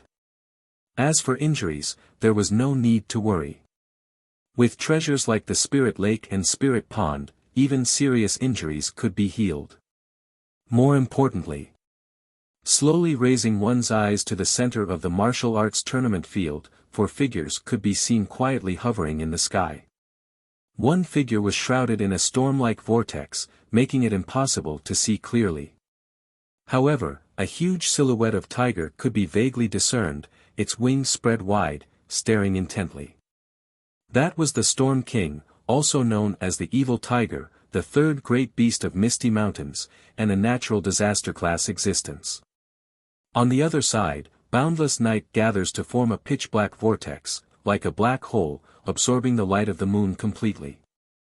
Bull Demon, the 2nd great beast of Misty Mountains, who controlled gravity. Though he had just reached Tier 4, his strength was profound and unfathomable. Apart from White Tiger and Bull Demon, not far away, there was also a sea of flames and a towering ice pillar. 9 Tails, the 1st great beast of Misty Mountains, and the Guardian, Ice Elemental Flood Dragon, both extremely terrifying natural disaster-class powerhouses. At this moment, all 4 were exuding a terrifying aura. So terrifying, that not to mention ordinary mutant beasts, even those at Tier 3 dared not look directly at them. From a distance, one could only see a tornado, a black hole that swallows everything, a sea of flames, and an ice pillar surrounded by cold mist. And this was the natural disaster, entities so terrifying that even someone as powerful as Tier 3 Transcendents failed to glimpse at their true form. With them stationed here, not to mention death in battle, even severe injuries were hard to sustain. But they were there as the final measure. Unless faced with a fatal attack, they would not intervene. This time, quite a few promising candidates have emerged. Indeed. 9 Tails and Bull Demon conversed and laughed, via the telepathy. However, they were frequently interrupted by an excited voice.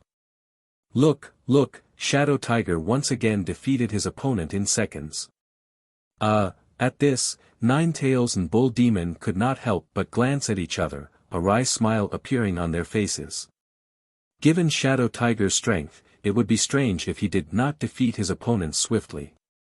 After all, a half-step Tier 4 Transcendent like him was a rarity even in Misty Mountains. Only a few could stand up to him.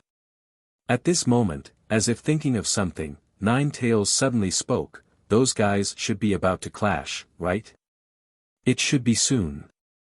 As of now, each of them has won 25 matches. It's about time they meet. Bull Demon's deep and majestic voice resonated in the air as his eyes narrowed slightly. Soon, as if responding to Bull Demon's thoughts, a voice rang out across the entire martial arts field. Next match, Shadow Tiger vs. Titan. With a hint of excitement, a human referee shouted loudly. Like a thunderclap, the announcement shook the minds of countless mutant beasts, creating a ripple of excitement. A stunned look appeared on the faces of mutant beasts before they focused their gazes on the ninth battlefield. Even the four natural disasters hovering in the air were stunned and focused on the ninth battlefield. Even the four great natural disasters of the martial arts conference, including Nine Tails and Bull Demon, turned their attention to it. Shadow Tiger, a top-tier powerhouse from the second-ranked clan of Misty Mountains, was known for his formidable strength. Wherever he went, boundless darkness spread, and shadow-like clones emerged from the darkness at his feet. His strangeness and terror were beyond ordinary description.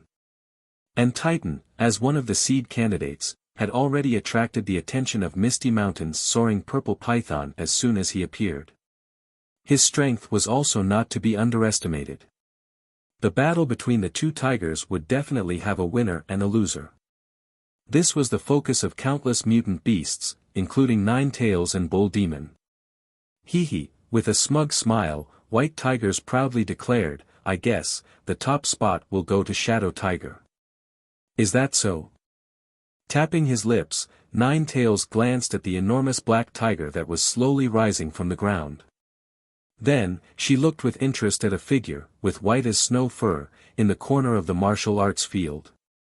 Though merely a white fox, she exuded an innate charm. Her eyes were slightly narrowed, giving the impression as if she was smiling. Just by lying quietly there, she gave off an air of inexplicable tenderness and exquisiteness, like a water lily, shyly bowing its head. She was the White Fox Queen of the Greenhill Fox clan, also known as Bai Lian Air, and was now under Nine Tails' command. Having consumed the lucky spirit grass, she possessed formidable divine ability. In fact, she was already capable of breaking through to Tier 4. However, for some unknown reason, she had been suppressing her cultivation. Apparently, she was either waiting or practicing some secret technique. In fact, besides Bai Lian Air, there was also a black fox, the Black Fox Queen of Green Hills Fox clan. After aligning with Misty Mountains, both the white and black foxes had been following Nine Tails. Unless they get past Bai Lian Air, taking the top spot will not be that easy. Smiling in her heart, a look of anticipation flashed in Nine Tails' eyes.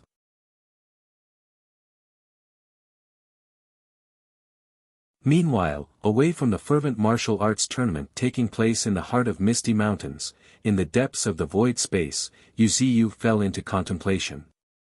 If the quintessence of steel can metallize objects and grant them the growth property, then my flying willow leaf blades, amidst his murmuring, a fierce and sharp aura erupted from the depths of Wuxia's body. Scarip, seemingly tearing through space, a pitch-black rift appeared on Wuxia's trunk. And within this rift, 5 shimmering willow leaves could be seen chasing each other in the sea of spiritual energy, like playful children. If one took a closer look, they would notice that the centermost willow leaf among these 5 was blood red in color, adorned with a jade-like sheen that spread across its surface in a vein-like pattern. Faintly, a lonely and extremely prolonged whale's song could be heard emanating from this leaf. And this was Wuxia's innate divine artifact, a low-grade sentient artifact that was just a hairbreadth away from achieving mid-grade.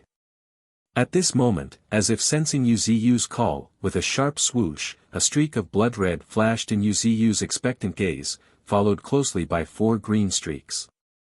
These flying willow leaf blades were the embodiment of Wuxia's Tao of sharpness. They were even named as the heaven-slashing flying blade, symbolizing their ability to slice through heaven. And now, they were living up to their name.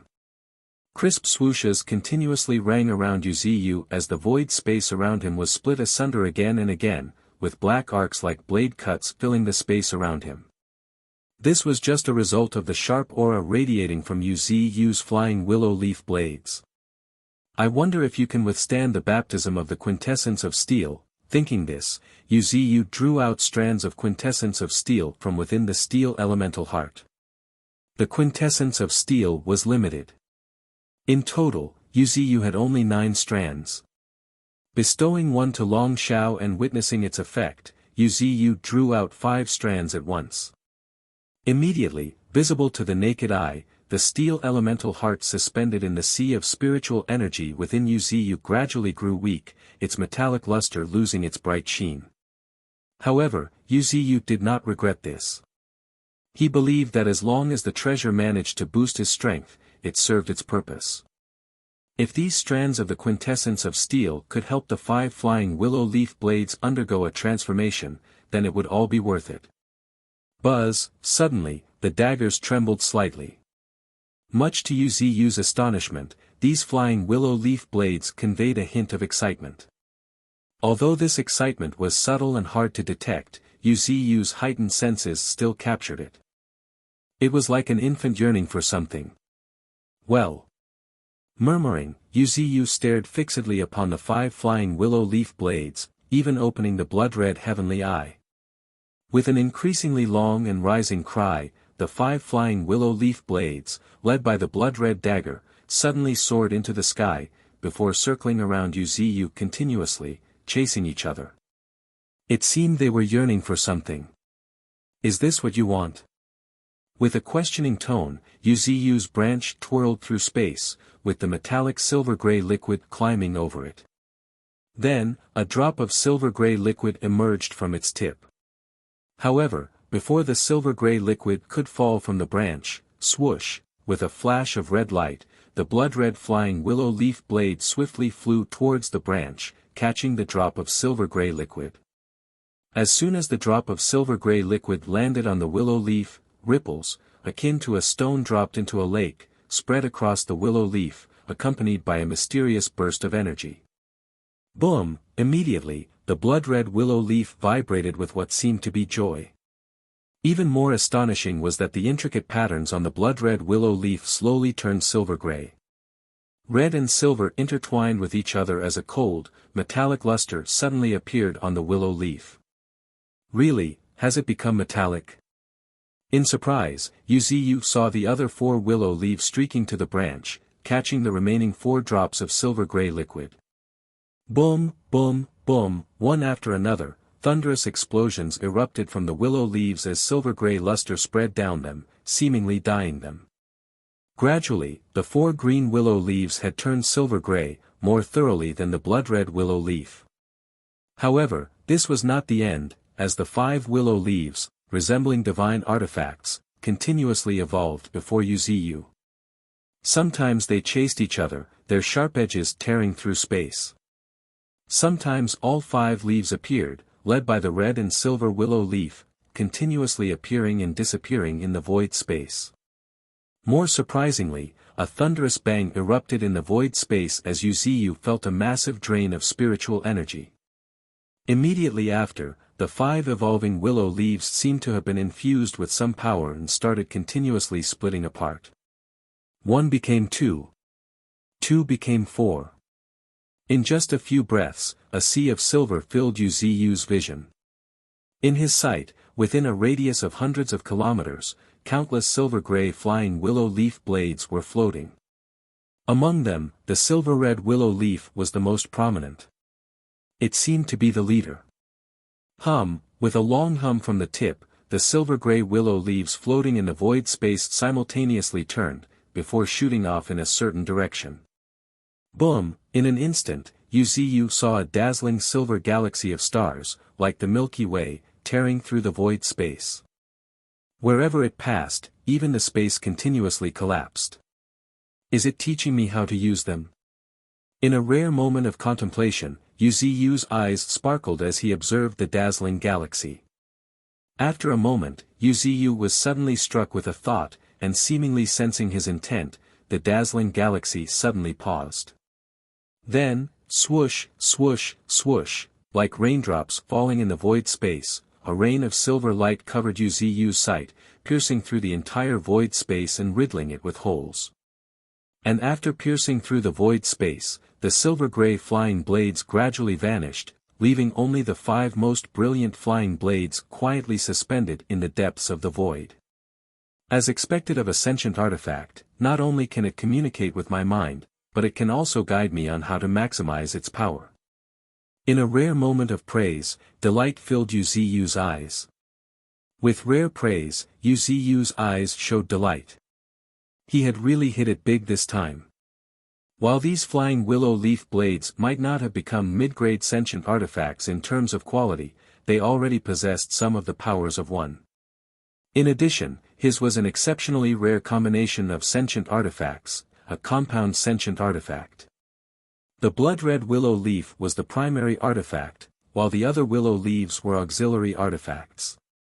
To be precise, the blood-red willow leaf was the real, most lethal sentient artifact, with power surpassing the other willow leaves by dozens of times.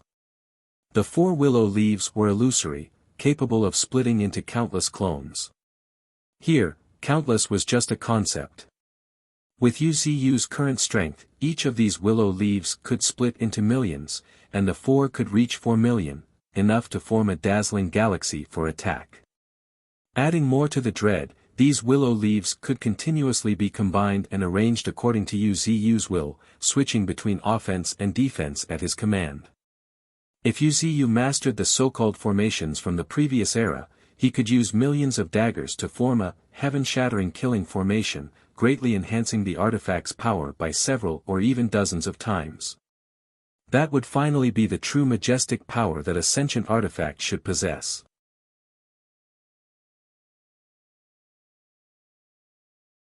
A sentient artifact is used for attack, but if it's for proving or protecting the Tao, then it's a Tao-protecting artifact, and this one, seemingly grasping at something, Yu Ziyu could not help but murmur. At the same time, the flying blades suddenly trembled before turning into streaks of light, drawing closer to Yu Ziyu.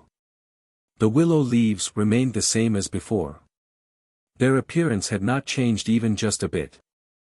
However, compared to before, their quality had changed. They were not harder, stronger, and had a unique metallic texture. This was Yu Ziyu's current sentient artifact.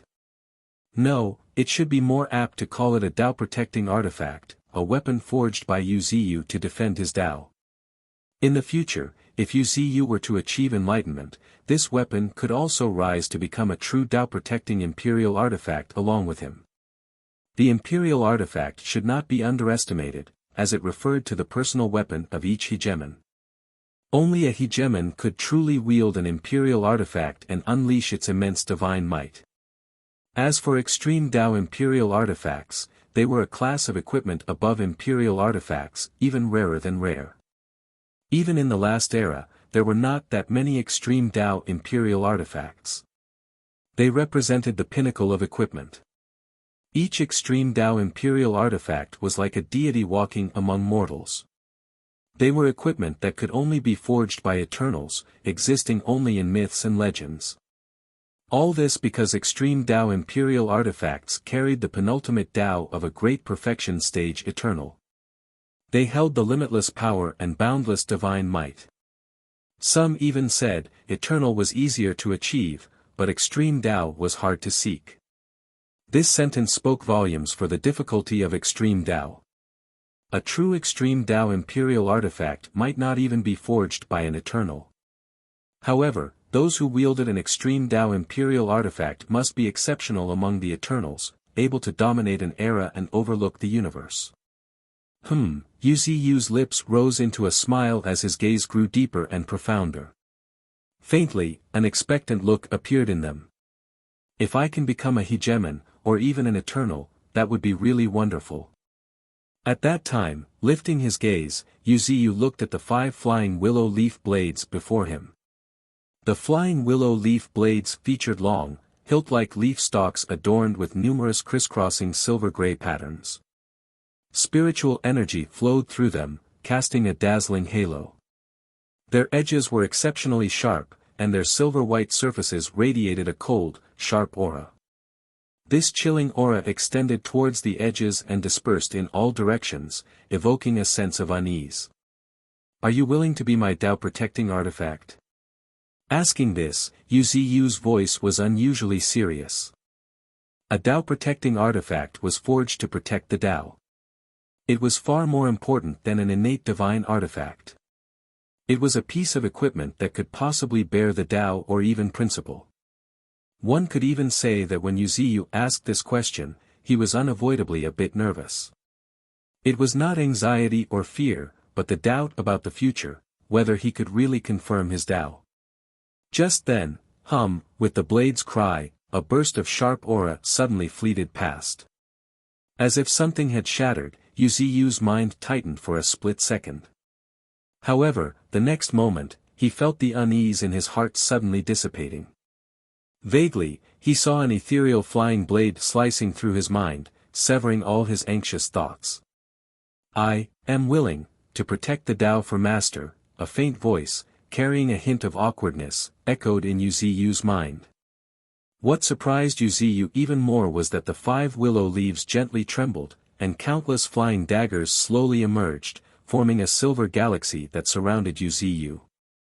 It was as if they were guarding or accompanying him. "Ha ha ha!" Yu broke into a rare laughter, his leaves and branches shaking. His branches danced in the void space like mystical divine chains, and his trunk shimmered with a hint of prismatic glow. For a moment, Yu's location was filled with a radiant glow of spiritual energy and a dazzling galaxy. The entire sight gave an indescribable sense of divinity and magnificence. "From now on, you will be my Tao-protecting weapon, and shall be called Radiant Galaxy." As the drop of these words, the flying blades transformed into a silver sea, growing even more radiant, as if competing with the rising sun. They kept continuously orbiting around him, truly becoming a radiant galaxy, soaring upwards around Yu's form. "You will cut through all enemies on my path. And also sever the troubles in my heart. All my unease, hesitation, and wavering thoughts, you shall cut through them all." The voice was vast and carried an unspeakable firmness. Yu's gaze was as firm as iron, and his mind was unified and steadfast. He had complete confidence that he would confirm his Tao. This intense thought arose spontaneously, and without a shred of doubt. At the same time, boom, accompanied by a thunderous roar, within the radiant galaxy, 5 ethereal blade shadows emerged. These 5 blade shadows immediately surged into Yu's heart, quietly hovering around it. These were the blade souls, an indescribable, mysterious thing. Like weapon spirits, but even more profound. This was the strongest proof of loyalty from Yu's Tao-protecting artifact, Radiant Galaxy. They would transform into unrivaled sharpness, guarding Yu's heart and mind, cutting out all uneasiness as well as hesitation. A heart of Tao enlightenment had no room for doubt. And this was the marvel of Tao-protecting equipment. Moreover, what was even more frightening was that they could also shield Yu from most soul attacks. The sharp aura would sever everything within their reach. If Yu's Tao-protecting artifact, the Radiant Galaxy, was meant to cut through all tangible things, then the blade souls of the Radiant Galaxy cut through all intangible things. Not just souls, but they could even sever the so-called thoughts. At this time, if one looked at Yu's status screen, they would see his comprehension of the Tao of sharpness rising linearly. In just a few breaths, it had already reached 10%. And this comprehension continued to increase at a visibly rapid rate. "In the future, I will entrust the protection of my Tao heart to you," murmuring in his heart, as Yu reopened his eyes, a glimmer of sharpness flickered in the depths of his eyes. Suddenly, like a glaring sun, a sharp aura suddenly erupted from his eyes, accompanied by a sharp ripping sound. Consequently, the direction Yu was looking at was already covered with cracks, as if the space had been torn apart.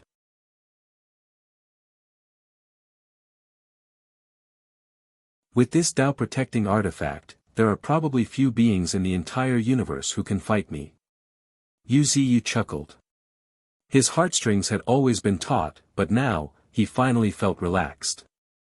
While the Tao protecting artifact upheld the meaning of protecting the Tao, its power was also equally fearsome. And a compound Tao protecting artifact like Yu's was especially unpredictable and extraordinarily strange.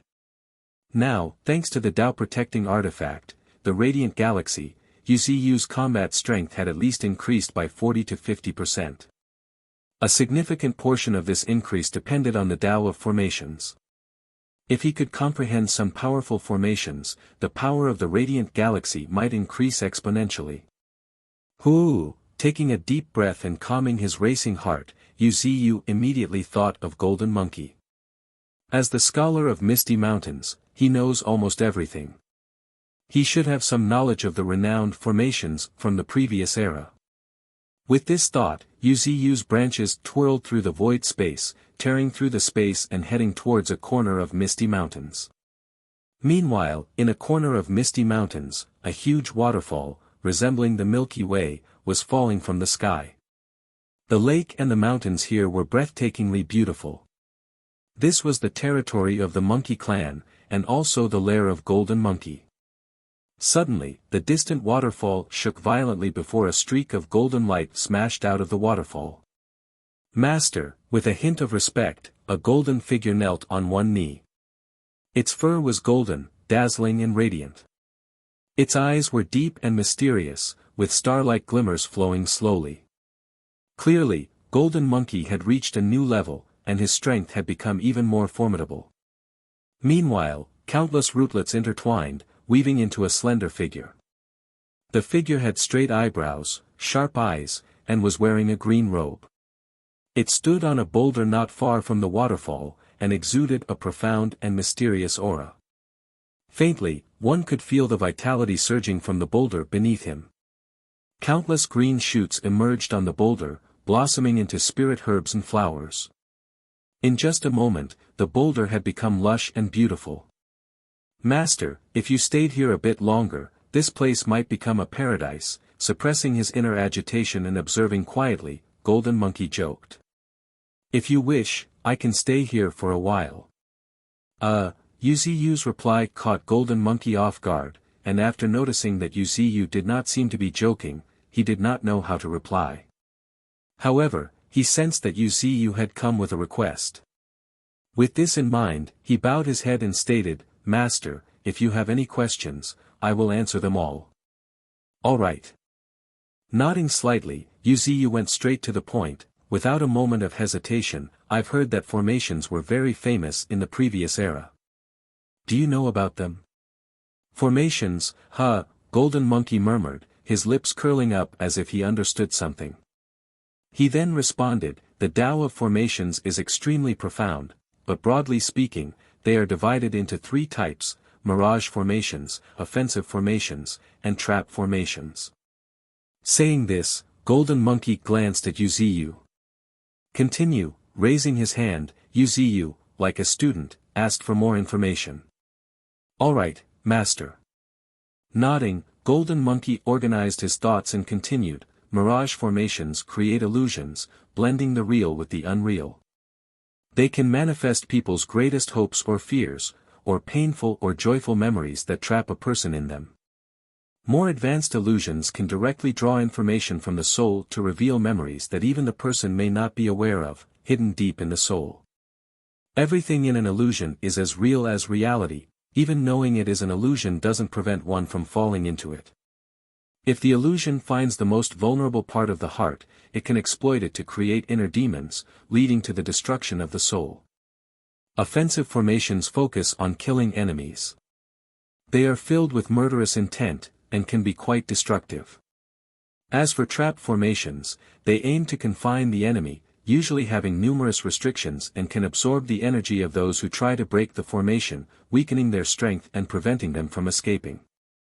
Listening quietly, Yu's face showed a look of understanding. This aligned with his understanding of formations, with no significant differences.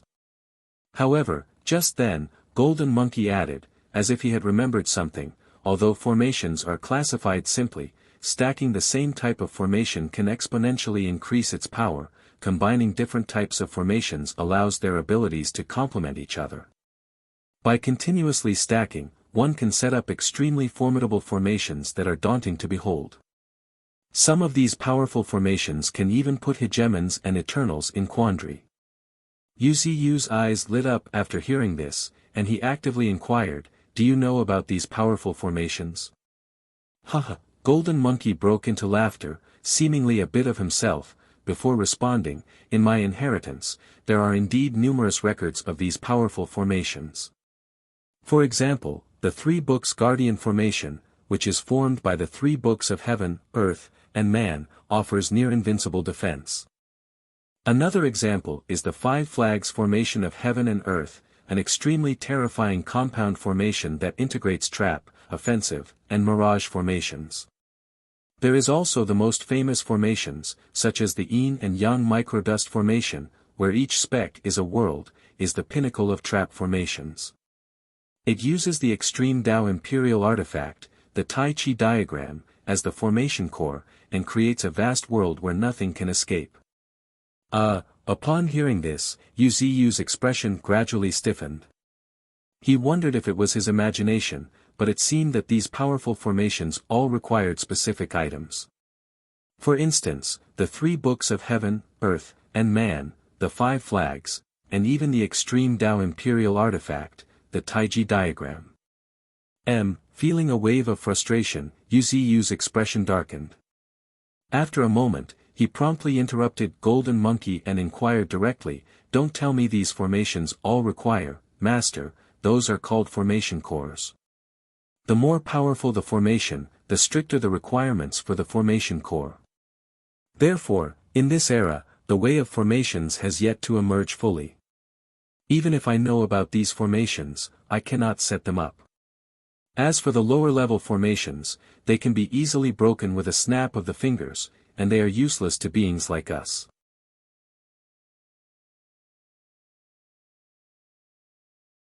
Formation core, murmuring, a flash of insight crossed Yu's mind. He reckoned that the million flying blades transformed from his Tao-protecting artifact, Radiant Galaxy, might be the so-called formation core. By continuously arranging and combining them, he could create various formations, thereby unleashing world-shaking might. However, formations had not yet fully developed in this era. Although Yu's Tao-protecting artifact, Radiant Galaxy, was formidable, it had not yet given rise to a true formation. In other words, the formation might still require Yu's own comprehension. Then, with millions of formation cores of Radiant Galaxy, he could unleash incredible power. Of course, the premise was that there was a formation that needed millions of formation cores, or a formation that needed a medium similar to flying blades as its core. Thinking this, the gears in Yu's mind start churning. The next moment, a thunderous roar echoed through the forest. Visible to the naked eye, strands of silver light surged from Yuzu. At this moment, Yuzu's body seemed to have transformed into a blazing sun, emitting countless blinding silver rays. However, what made Golden Monkey's pupils shrink to pinpoints was that these silver rays were not mere light but individual silver flying blades. 1. 2. Hundreds of thousands of silver flying blades, with their tips pointed downward and hilts facing upward, were spread across the surface of the lake. Hovering in the air, they slowly rotated, creating a continuous ripple effect. Simultaneously, spiritual energy surged through them, causing each silver blade to erupt in a dazzling silver glow, transforming the forest into a shimmering ocean of silver. What is this? Heavens! With piercing cries, countless mutant monkeys surged from every corner of the forest. Some curious mutant monkeys couldn't help but raise their arms, reaching toward the silver flying blades in the sky. However, before their hands could reach them, the sharp aura radiating from the blades cut through their flesh and skin. Visible to the naked eye, a streak of blood appeared on the arm of this Tier 2 mutant monkey. What frightened the monkey even more was that, as if sensing its thoughts, the silver flying blade suddenly emitted a hum. A blinding silver light filled the monkey's vision, and by the time it could focus again, the silver blade was already poised just a millimeter from its forehead, slowly rotating, as if hesitating. Not just this monkey. Looking across the forest, countless creatures had silver flying blades slowly rotating at their foreheads. For a moment, the entire forest sunk into a deathly silence. No one dared to utter even a squeak. An aura of death was looming over their head. It seemed as long as one spoke, they would be skewered the next moment. Of course, more importantly, an indescribable pressure had immobilized their bodies, rendering them unable to move. As for those who could still move, though their thoughts moved up and down in nervousness, these powerful mutant beasts decisively chose silence. To become strong, one must not be foolish, otherwise, they would not have come this far. Clearly, an extraordinary existence had arrived in this forest, and was silently warning them. "Master, what's this?" With pupils shrunk to pinpoints, Golden Monkey's face was filled with complexity. Amazement, shock, and an indescribable awe was clearly written on his face. After a while, as if realizing something, Golden Monkey looked at the increasingly divine young man in the silver ocean and voiced his admiration. "Master, this is really a surprise. You've actually reached this level. Is it strange that I've reached this level?" "No, not strange." Shaking his head, Golden Monkey spoke truthfully, it's so fast that even I find it hard to believe." After saying this, Golden Monkey cupped his fists and congratulated, "Congratulations, Master, on acquiring the Tao-protecting artifact. From now on, your path will be smooth, and there will be no worries ahead." Momentarily taken aback, Yu Ziyu raised his finger. With a swish, a silver flying knife appeared at his fingertip. "How did you know this is my Tao-protecting artifact?" Its brilliant glow, its divine charm, and the mysterious and profound Tao aura it's exuding, only a Tao-protecting artifact that personally accepts its master can have such an extraordinary aura. If I'm not mistaken, this weapon has refined Master's Tao heart and eliminated heart demons. Nodding, Yu Ziyu confirmed, "Indeed, it has helped me remove some anxiety and worry." As he spoke, the sharpness in Yu Ziyu's eyes became even more piercing. "Master is truly a prodigy." Hearing Yu Ziyu's confirmation, Golden Monkey expressed heartfelt admiration. Tao-protecting artifact, they protect the Tao in one's heart and can eliminate the uncertainty in their master's mind. This alone proves that Master and this sentient artifact have reached a state of perfect unity. In fact, this was the most challenging step in refining a Tao-protecting artifact. If the Tao-protecting artifact did not align with the Tao in one's heart, this step would become extremely difficult. Of course, the specifics were unknown to Golden Monkey. Tao-protecting artifacts were too mysterious. In the last era, when the Monkey Clan was at its peak, they only had one true Tao-protecting artifact, the Sea Calming Staff, and the rest were merely sentient artifacts. Compared to sentient artifacts, the most powerful aspect of a Tao-protecting artifacts was their ability to carry and protect the Tao. Not just the Tao of cultivation but also the Tao in one's heart. They could eliminate the heart demons and remove distractions from one's mind, which was no small feat. Golden Monkey took a deep breath and suppressed the shock in his mind. Now he knew Yu Ziyu had come to inquire about the Tao of formations. It was because of this Tao-protecting artifact. Slowly lifting his gaze, he saw a silver ocean spanning the entire forest, with countless flying blades hovering in the air. Their points were directed downward while their hilts faced upward, slowly rotating. In the sunlight, they shimmered with a dazzling brilliance. "This is countless formation cores." With a sigh, a realization appeared in Golden Monkey's eyes. He then bowed and inquired Yu Ziyu, "Master, you must be looking for formations suitable for this Tao-protecting artifact, right?" "Yes." Nodding, Yu Ziyu admitted, "If there are good formations, the power of my Tao-protecting artifact could increase several times." "That's true." Golden Monkey could also tell this. However, the next moment, a rare hesitation, with a trace of helplessness appeared in Golden Monkey's eyes. "What's wrong?" Noticing Golden Monkey's emotions, asked Yuziyu. After pondering for a moment, Golden Monkey frankly stated his concerns. The moment I saw these tens of thousands of silver flying blades, I thought of two astonishing formations.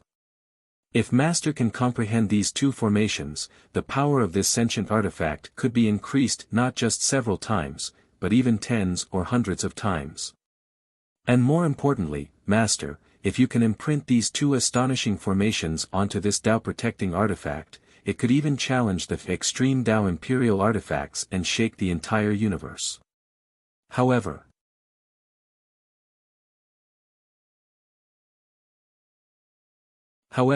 what? Hearing however, from Golden Monkey, Yuziyu's heart tightened suddenly. An ominous premonition flashed through his mind.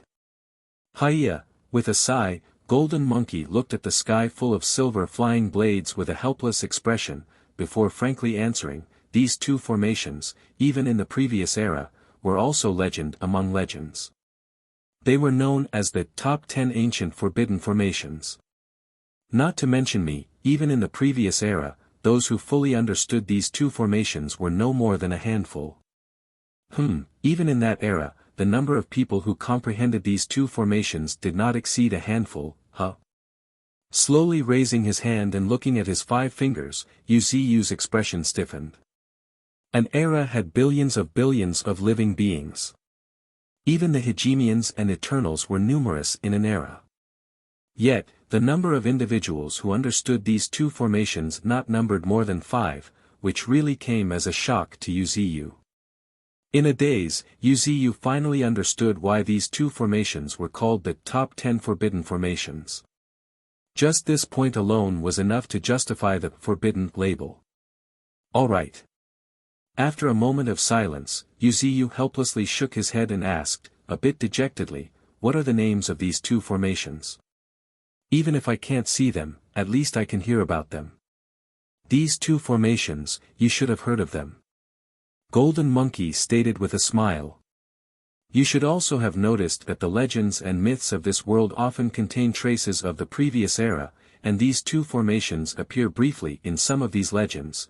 You mean, Yuziyu's pupils constricted as he realized something. There are many formations in myths and legends, but only a few are of great renown. And those few, before Yuziyu could think further, Golden Monkey's face became serious as he continued, one of them is the most renowned formation of our demon beast clan, the Great Constellation Formation. It involved 365 demon gods acting as the main controllers, and formed using a total of 129,600 great demons. Alternatively, it could also be cast using 365 demon gods and 14,800 great demons, using star banners to form the array.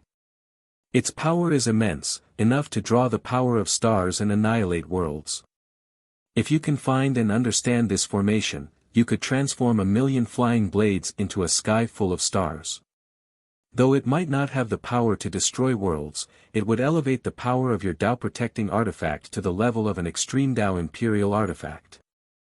At this point, Golden Monkey, oblivious to Yuziyu's stiff expression, continued, the second astonishing formation is the foundation of a great sect, called the 10,000 Immortals Formation. It consists of layers upon layers of formations, intricately interconnected, arranged by 1,000,000 disciples of the sect. Even an Eternal would feel unsettled and disoriented if caught within it. If you can find, before Golden Monkey could finish, a cough interrupted him. Ahem, with a soft cough, Yuziyu, struggling to control the twitching of his lips, interjected, Golden Monkey, stop talking about these two formations. Even just hearing about them, I know how renowned, these, stuttering, Yuziyu admitted, these two formations are beyond our reach. Not only now but even in the future, even if I became a hegemon, it is uncertain whether I will be able to access these formations.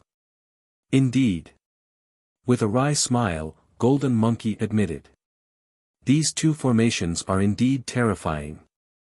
Even with the start of another era, their renown remains unchanged. Well, I was just talking. After all, in the previous era, every practitioner had heard of these formations, but those who had actually seen them, well, there could only have been very few. However, at the end of the era, some people seem to have seen the stars align, and countless figures emerging from the celestial realm. Perhaps some mighty beings have used these two formations to confront the calamity of the era. Hiya, with a sigh, Golden Monkey expressed his helplessness. In my previous life, I was just an insignificant little being. I might know a lot, but my actual contact with these formations was still too limited. Otherwise, I might have been able to tell Master a thing or two. But just then, as if thinking of something, Golden Monkey's eyes suddenly brightened. He turned to Yuziyu and called out in excitement, "Master, what's wrong?"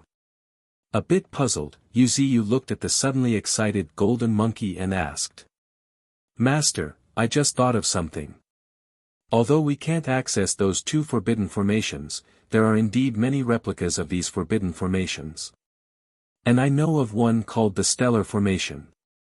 Stellar Formation? A bit surprised, Yuziyu was momentarily taken aback. "Yes, the Stellar Formation." Nodding, Golden Monkey continued with excitement, "This formation is a type of spirit-gathering formation that can draw the light of the stars and bring down a tremendous amount of radiant light." At this point, Golden Monkey noticed Yuziyu's slightly darkened expression. Pausing for a moment, Golden Monkey realized the key point. "Master, listen to me. Although this stellar formation is not an offensive formation, mirage formation, or a trap formation, at a crucial moment, its ability to draw down the light of the stars would definitely be extraordinary. Just imagine, with your body in one place and a tremendous amount of rays coming down on you from outer space. Wouldn't that be completely spectacular?" In his somewhat awkward explanation, Golden Monkey hurriedly tried to appease Yuziyu. After talking for a while about such a flashy but impractical formation, he found himself in a spot. However, after a moment, with a flicker of his eyes, Golden Monkey stepped forward and added, "Also, Master, if you comprehend the stellar formation, you can further deepen your understanding of formations. If you gain insights into the Tao of formations, it's not impossible to comprehend the great constellation formation in the future by observing the movements of the stars. Don't you think?" Hearing this, Yuziyu's expression softened slightly. Flattery can never go wrong. Although Yuziyu knew that the possibility of comprehending the great constellation formation in the future was nearly zero, hearing Golden Monkey's words lifted his spirits. Besides, Golden Monkey's words did make some sense. With his current zero understanding of formations, even if those two astonishing formations were right in front of him, he would only be able to gape in wonder. Of course, at this moment, Yuziyu would never admit that Golden Monkey's flattery had an effect. If it were someone else, it would have been normal, but the one flattering him was Golden Monkey, a figure always deep and unfathomable. "This shows that my growth has far exceeded his expectations." With a light smile in his heart, Yuziyu slowly raised his arm.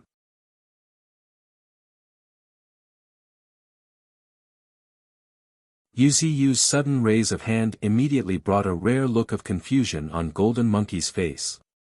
"Master, what's this?"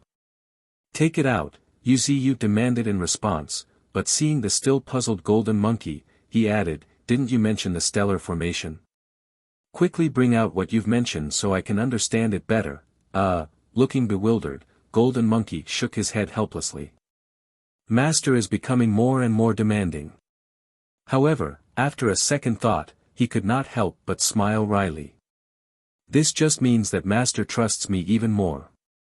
But formations, even a spirit-gathering formation like the stellar formation, are quite complex." With this thought, Golden Monkey shrugged and complained, "Master, do you think formations are as simple as a divine ability and can be written on a piece of parchment? Isn't that so?" With some suspicion, Yuziyu showed a hint of bewilderment on his face. Just now, he had indeed thought of formations as something like divine abilities, that could be recorded on a piece of parchment and then comprehended. Hiya, with a sigh, Golden Monkey felt it was necessary to give Yuziyu a brief education on formations. "Master, formations are quite intricate. Take the great constellation formation as an example. People generally know that it combines the power of 365 stars, with the sun and moon as the central stars. It is immensely profound and filled with killing intent. However, what's more important is that to set up this formation, one needs to forge 365 great constellation banners corresponding to the 365 primary stars, and 14,800 minor constellation banners corresponding to the 14,800 auxiliary stars. And then, supported by the power of thousands of demon beasts, each representing a star, the formidable great constellation formation is laid out. At this point, Golden Monkey was filled with emotions and added, with 365 great constellation banners as the foundation, 14,800 small constellation banners as the framework, supported by countless demons, the formation connects the power of the stars to create an ancient forbidden offensive formation. This shows how terrifying this formation is. Hearing all this, an increasingly strange expression appeared on Yu's face. After a moment, as if noticing Yu's expression, Golden Monkey asked in surprise, "Master, what's wrong? Didn't you say you didn't know how to set up the great constellation formation?" Yu's calm and somber voice echoed in the air, making even Golden Monkey's heart tighten. However, hearing Yu's statement, he couldn't help but smile wryly. "I guess, Master really doesn't know anything about formations." Shaking his head helplessly, Golden Monkey explained in a straightforward manner, "Master, I really don't know. What I just mentioned was common knowledge about the great constellation formation. It's like nuclear weapons on Earth, everyone knows it involves nuclear fusion and fission, but can Master create it from scratch using the few raw materials?" "Yes." In response, Yu, who had occasionally studied this, answered affirmatively. As a peak weapon of the human race, Yu had naturally paid attention to it. He had even made Ling Er investigate the research of nuclear weapons and even made a few. Unfortunately, current nuclear weapons no longer had the deterrent power of the past, so Yu had no need to flaunt them. At this moment, hearing Yu's affirmative response and seeing his genuine expression, Golden Monkey's face stiffened. After all, he was just giving an example. Not knowing whether to laugh or cry, Golden Monkey, after a brief silence, stated truthfully, "Master, not to mention the formation disk of the great constellation formation, I don't know how to forge the great and minor constellation banners, let alone how the countless demons control the banners." Yu chuckled, and no longer pressed Golden Monkey. Given his understanding of Golden Monkey, he knew that Golden Monkey could not possibly know about such a forbidden formation. He was just making a small joke. However, this also deepened Yu's understanding of formations. Primary and auxiliary formation bases, formation disk, and not to mention other aspects. No wonder Golden Monkey emphasized that formations are so intricate. Now, my Tao-protecting artifact, the Radiant Galaxy, can only be considered as the most basic formation base, and not even the primary one. Reflecting on this, Yu understood more clearly. He realized that he still had much to learn about the Tao of formations. And in reality, it was indeed the case. Time slowly passed, and in the blink of an eye, half a month had gone by. At this moment, in a corner of the Monkey Clan in Misty Mountains, deep within a bamboo grove beneath a waterfall, Yu's slender figure, woven from countless roots, sat facing Golden Monkey at a stone table. At the stone table, one would see a complex and mysterious circular pattern engraved. The stellar formation, although a spirit-gathering formation, still requires a formation disk. With the formation disk, you can circulate the spiritual energy following the flow chart and set up the formation in an instant. Moreover, the better the material of the formation disk, the more spiritual energy it can withstand. So, Master, I've already drawn the formation disk for the stellar formation and explained the flow of spiritual energy.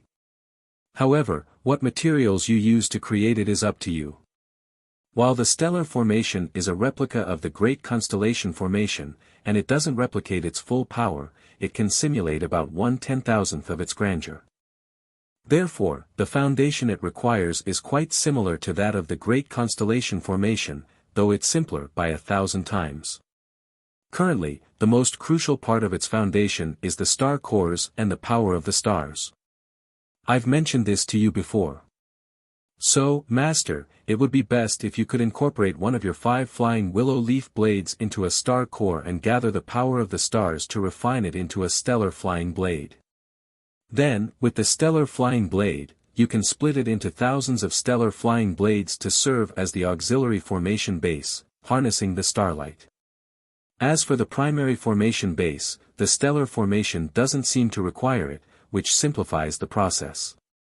As Golden Monkey provided instructions one after another, a rare seriousness appeared on his face. As a teacher, he dreaded misleading his students, especially when this student was his master. Thus, Golden Monkey had to be as detailed as possible in his instructions. Despite this, Wuxia still spent half a month to grasp the stellar formation. This was partly due to Wuxia starting from zero in the Tao of Formations, but mainly because the Tao of Formations was too profound and intricate, making it difficult for ordinary people to grasp. Only because Wuxia was a Tier 5 transcendent, whose soul had undergone a qualitative metamorphosis, making his calculation speed of brain and memory hundreds or maybe thousands of times superior to ordinary people, could he make progress. Otherwise, without a year or 2, or even 3 to 5 years, he might not even be able to reach the threshold.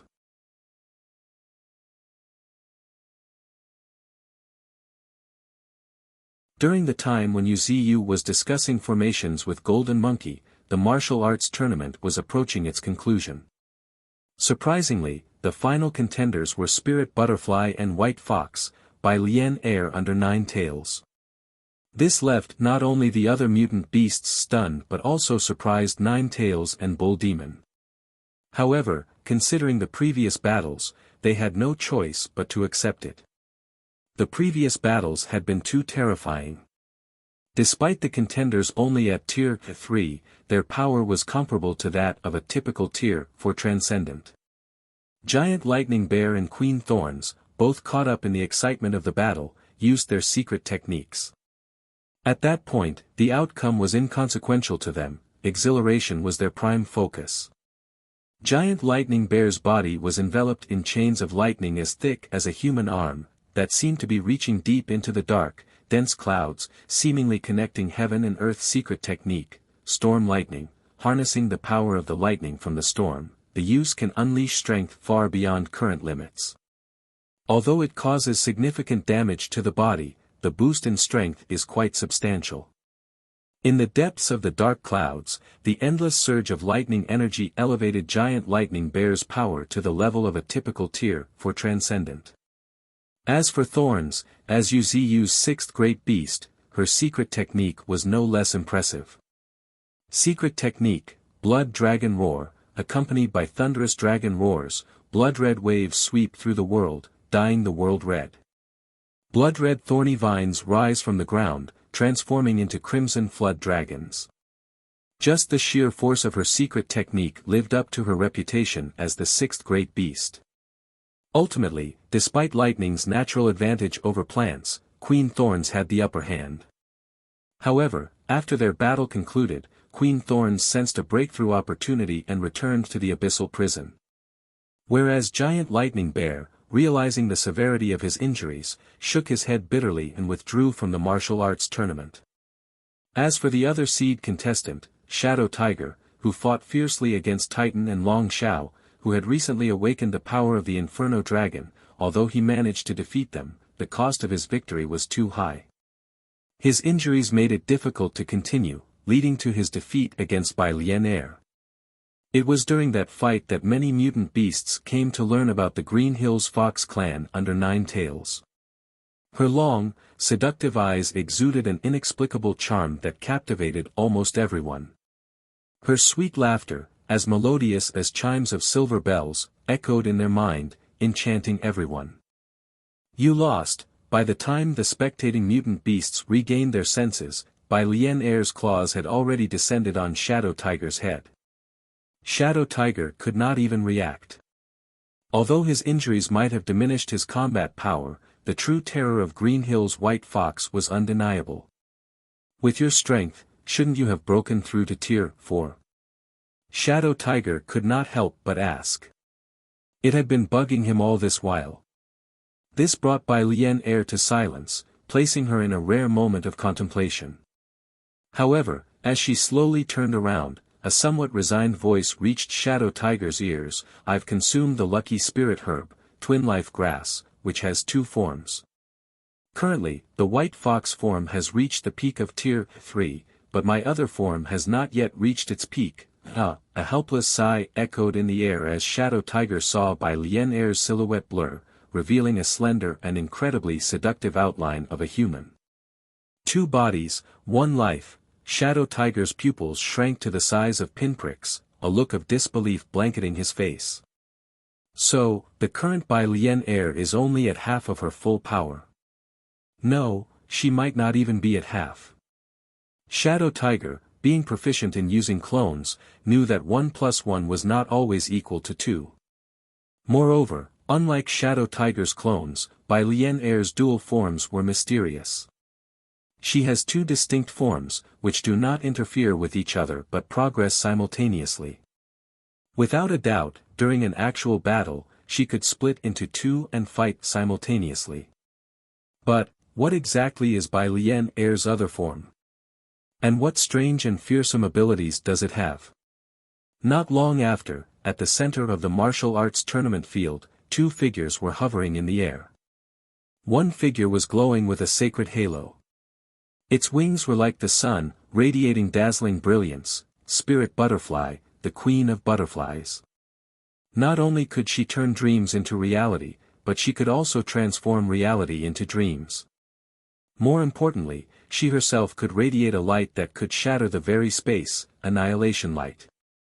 In terms of strength, she would undoubtedly rank in the top 5. The other, with white fur as clear as jade, possessed an aloof and enchanting demeanor that captivated all who beheld her. Green Hill's White Fox, a fearsome underdog that had suddenly appeared in the martial arts tournament out of nowhere. She was rumored to be under the command of the first great beast, 9 Tails. Her strength was undeniable. At least, Shadow Tiger did not last even a round against her. And now, the clash of these 2 powerful transcendents naturally drew countless mutant beasts to hold their breath in anticipation. Meanwhile, in a corner of Misty Mountains. Is Little White Fox and Spirit Butterfly the final contender? Sensing the rising auras of the 2, Yu Ziyu couldn't help but smile. These 2 are indeed impressive. Spirit Butterfly's abilities are not only enigmatic but also exceptionally powerful. Even typical transcendents would find them difficult to withstand. As for Bai Lian, having consumed a lucky spirit herb comparable to the fleeting moment flower, she has gained the ability known as 2 lives, 1 body. Although this has greatly increased the difficulty of her cultivation, her combat power has long surpassed the limits of her realm. Personally, Yu Ziyu was in favor of Bai Lian winning the tournament. Master, who do you think will be the champion? Suddenly, as if sensing Yu Ziyu's thoughts, Golden Monkey asked with a smile. Champion, Yu Ziyu frankly answered, it's going to be Bai Lian. She is close to perfecting her second form. Her spiritual energy is more than double of a typical Tier 3 mutant beast. Just this fact alone granted her an edge above others. Among her peers, very few can rival her. Hearing his opinion, Golden Monkey nodded in agreement. Indeed.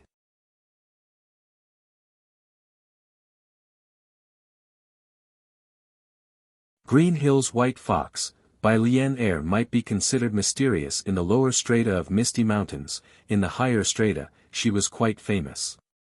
After all, she was the first individual to consume a marvelous plant of heaven and earth on par with Aurora. Mutant beasts like 9 Tails and Bull Demon were notably quite interested in her. And the results lived up to everyone's expectations.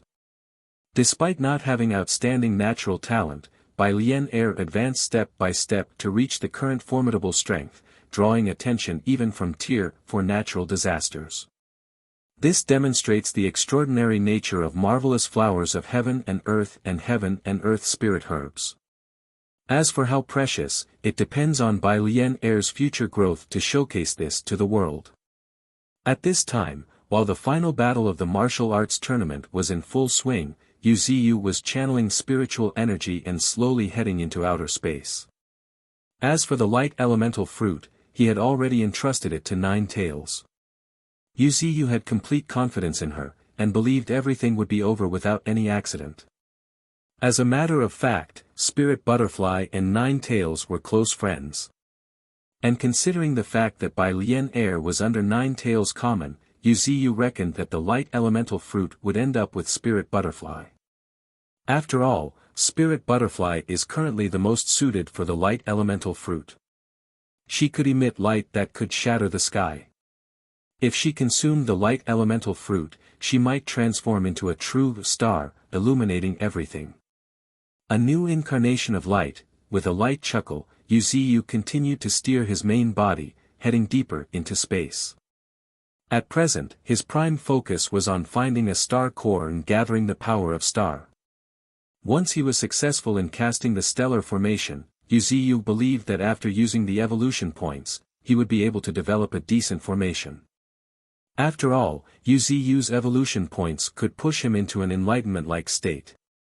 In that state, combined with Yu Ziyu's talent, if he failed to deduce suitable offensive formations for his Tao-protecting artifact, then there was nothing more he could do. This was his last resort. However, Yu Ziyu was confident that his evolution points would not let him down. The only prerequisite was that he needed to be successful in learning the spirit-gathering formation, the stellar formation. Only by successfully setting up this formation could Yu Ziyu truly understand what formation meant. Otherwise, even if Yu Ziyu reaches the enlightenment state, it would be of little use if he could not set up the formation. Ha-iya, taking a deep breath, Yu Ziyu, in the void space, channeled his spiritual energy as the 81 secondary roots underneath his trunk roared like dragons towards the space above. At the same time, with a thunderous boom, the Azure Dragon, formed from Yu Ziyu's primary root and coiled around the trunk, continuously uncoiled at a speed visible to the naked eye. At the same time, the Azure Dragon's body grew longer and bigger. In just a few breaths, an over 3,000 meters long Azure Dragon had appeared in the void space. Looking closer, one would notice that the Azure Dragon was surrounded by 9 swirling vortices of different colors, revolving around its body like stars. Even more astonishing was that these 9 vortices, with their dazzling colors, made the Azure Dragon look exceptionally extraordinary. This was Yu Ziyu's Azure Dragon form. As for his main tree form, Yu Ziyu wisely concealed it within the pocket of life. The reason for doing this was that very few had seen Yu Ziyu's Azure Dragon form. Hiding the tree body and roaming outer space in the Azure Dragon form not only helped conceal his identity but also avoided unnecessary trouble. If he accidentally ran into some races in outer space, he could navigate around them. However, if he were to travel through outer space sky in his immortal tree form, well, any strong transcendent would likely take an interest in such a walking heaven and earth spirit tree. This was unavoidable. Even Yu Ziyu, if ran into a walking heaven and earth spirit tree, would be interested in it. Since he would do it himself, why should he expect others to do otherwise? Now, his task was to hide his true form as well as possible. Roar, with a mighty dragon roar, his consciousness descended into the Azure Dragon form. The majestic dragon eyes slowly opened, radiating a divine glow. At the same time, an inexplicable feeling suddenly surged in his heart. At this moment, Yu Ziyu felt as though he had truly transformed into the natural sacred spirit, the Azure Dragon. In his perspective, everything appeared vibrant and clear, even the flow of spiritual energy was visible in detail. Moreover, his speed was beyond imagination. With just a flick of his tail, the Azure Dragon body shot out like a beam of starlight. At the same time, just ahead of him, with a crisp swishing sound, a crack several times larger than Yu Ziyu's Azure Dragon form opened. Through this crack, Yu Ziyu entered reality, outer space. Lifting his gaze, he was met with the desolate and deathly silent space of outer space. Be that as it may, he could not help but admire the beautiful outer space. At least, in Yu's eyes, it was beautiful. Countless dazzling stars adorned the endless desolation. Occasionally, he would notice meteors streaking across the space, dragging a long, beautiful trail. Raising a dragon claw, he crushed a nearby asteroid, dozens of times larger than Yu, into powder effortlessly, its rubble drifting through outer space in absolute silence. Such unimaginable power, admiring in his mind, Yu did not hesitate any longer. Now that he had tested his strength in outer space, Yu decided to proceed with his real goal, determine the direction of the nearest star and proceed there. The so-called star core was a thing within a star, akin to a spirit stone, except far more valuable. Furthermore, if the star at this moment was nurturing life, and had absorbed too much aura of the life it nurtured, then this star core would be called the world heart, an extremely rare and precious treasure. For instance, Earth, it too certainly had a world heart. However, while the world heart was precious, if a planet lost its world heart, it would die. In other words, taking away the world heart was akin to exterminating the billions of lives on that planet, a consequence that ordinary people could not bear. Unless one was completely insane, few would dare to covet the world heart. Usually, people would wait until the planet had gradually died, and then extract the world heart. A star core, on the other hand, did not involve such considerations. After all, a planet without a world heart had no life, and hence no causality or divine retribution. This means Yu only needed to reach the nearest planet to Earth to try collecting a star core. And the nearest planet to Earth was naturally. Focusing his eyes, Yu saw a dusty yellow planet at the far end of space, Venus.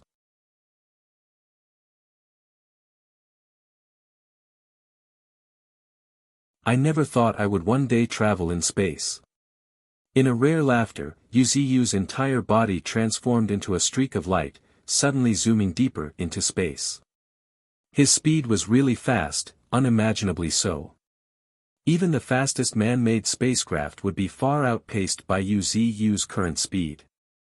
Generally, Tier 3 mutant beasts adept in speed could match or even exceed the speed of supersonic jets developed by humans. But, Yu was at the peak of Tier 5. Besides, he was also a natural sacred spirit. Just how fast he actually was, even Yu himself could not clearly define. However, Yu was certain that his current speed rivaled, or even surpassed, that of a typical Tier 6 transcendent. True sacred spirits may not be the strongest, but they were nearly perfect in all aspects. They had no obvious weaknesses. Yu's azure dragon form was no exception. Perhaps it could not be compared to the speed of the Great Peng, but it was certainly comparable to other legendary creatures. At this moment, against the stunning backdrop of glittering stars, Yu's figure became a streak of 9 colors, traversing the cold, lonely depths of space. Every now and then, a mighty dragon roar, transcending the limits of sound, could be heard through the dead silence of outer space. And the very moment this high-pitched dragon roar resounded, a surge of fiery heat erupted from Yu's throat. Energy was gathering at his throat, an unimaginable amount of energy. Gathering and waiting for Yu's true roar. Right then, Yu's pupils suddenly contracted, as his gaze fell upon a cluster of meteorites kilometers away. Roar! A thunderous dragon roar reverberated through space as a dazzling azure beam suddenly shot out from Yu's mouth, zooming through space like a sharp space. Everything it touched evaporated instantly. Even the distant cluster of meteorites, which happened to be the size of an entire continent on Earth, vanished silently. Meanwhile, raising a dragon claw, Yu pondered thoughtfully, "My strength has surpassed even my own understanding." All this time, he had been reluctant to reveal his true form on Earth. While part of this was due to his desire to maintain a low profile, the greater reason was that his strength was beyond belief. Even the aura radiating from him was enough to crush mountain ranges. This became even more pronounced when he fused with the good fortune quintessence and reached the peak of Tier 5, reaching an extreme. Just by being rooted on the moon, it caused the entire moon to tremble as if it was about to collapse. Had it not been for the defense of sweet osmanthus, the entire moon might have disappeared into space. This was the main reason Wuxia has been keeping his true form rooted in the void space recently. It was not that he did not want to root himself on Earth, rather Earth was no longer able to bear his existence. Heaving a sigh, Wuxia decided to flex his body a little during his journey to Venus, at least until he became familiar with his azure dragon form. Focusing his eyes, Wuxia observed himself. Race, Natural Sacred Spirit Tier 5 Innate Talent, Natural Spirit, a rare type of life form nurtured by great fortune and destiny. Born for cultivation, it exhibits a cultivation speed far beyond ordinary understanding and possesses a unique comprehension of the Tao. Exceptional individuals may even be born bearing the so-called Tao. Tao of vitality, mastery over vitality, allowing it to bring the dead back to life, grow flesh and bones, grant life to all things, and bestow a profound understanding of life. Comprehension, less than 0.1%. Unique abilities, sacred body, it possesses an extremely sacred body, that is impervious to corruption. It can resist contamination and curses to a significant extent. Pure breath, it emits a pure beam like dragon breath, that can erase everything in its path. It's so powerful that a single strike can obliterate a small continent. Channeling vitality, wraps vitality around the body, enabling the target to recover from severe injuries at a visible rate. Energy ball, a visible ball of energy is held in its dragon claws respectively, continuously rotating and rising. The longer it gathers, the more terrifying its power becomes. Levitation, as a naturally born sacred spirit, it is unaffected by physical rules. Even without using spiritual energy, it can fly instinctively, with speed far exceeding imagination. After going through the status screen, Wuxia was completely satisfied. There was no denying that Azure Dragon form was quite formidable. And this was just what he could see, there was much more that was not visible on the status screen, but Wuxia could easily feel it. For example, the hardness of his body is probably beyond imagination. Glancing at his body, at the palm-sized dragon scales, shimmering with jade-like luster, Wuxia noticed an elusive glow within the scales. These dragon scales were much harder than even those of Little Tenth or Sarcosuchus. Even when they have reached Tier 5, Wuxia reckoned that their scales would unlikely be as hard as Wuxia's. Although Wuxia's dragon scales could not mitigate the elemental damage like theirs, they were far superior in terms of hardness. Moreover, Wuxia did not need dragon scales to resist elemental damage either. With the grand divine ability, 9 realms of heaven, Wuxia could absorb various elemental attacks and even convert them into his own power. Compared to mere resistance, Wuxia's method was much more terrifying. Therefore, Wuxia sought only greater hardness. He even used the power of the steel element to refine his body. A metallic luster briefly flashed on Wuxia's body. This was not metallization, but a simple refinement using the steel elemental heart to increase the hardness of his dragon scales and improve their defense. At this moment, if one looked at Wuxia's right claw, they would see a silver-gray sphere quietly rotating above his dragon claw. Occasionally, streams of silver-gray energy flowed down and entered Wuxia's dragon claw, then surged throughout his body. This was another use of the steel elemental heart, tempering the body to enhance defensive power. However, at this time, if one turned their gaze to Wuxia's other dragon claw, they would see a sphere emitting a hazy green light, with streams of green energy flowing down and entering Wuxia's body. This was the tree heart, another precious treasure nurtured by Wuxia. It contained endless vitality. Endless might be a bit exaggerated, but the vitality was indeed vast. The tree heart and Wuxia's steel element heart complement each other. The tempering effect of the steel element heart enhanced defensive power but also wore away vitality, rendering the body functionless, like losing life. While the vitality flowing from the tree heart compensated for this loss. That was why Wuxia had said that the steel elemental heart and tree heart, one representing life and the other death, conformed with the supreme principles, and were a perfect fit. You're tuning into the Han Li's Wuxia Adventures YouTube channel. We're so grateful for your support, and don't forget to subscribe to join us on this incredible journey through captivating stories. Your generosity through donations truly makes a world of difference, as it's the primary source of revenue that allows me to expand and enhance this channel for you. Thank you from the bottom of my heart for being a part of this adventure.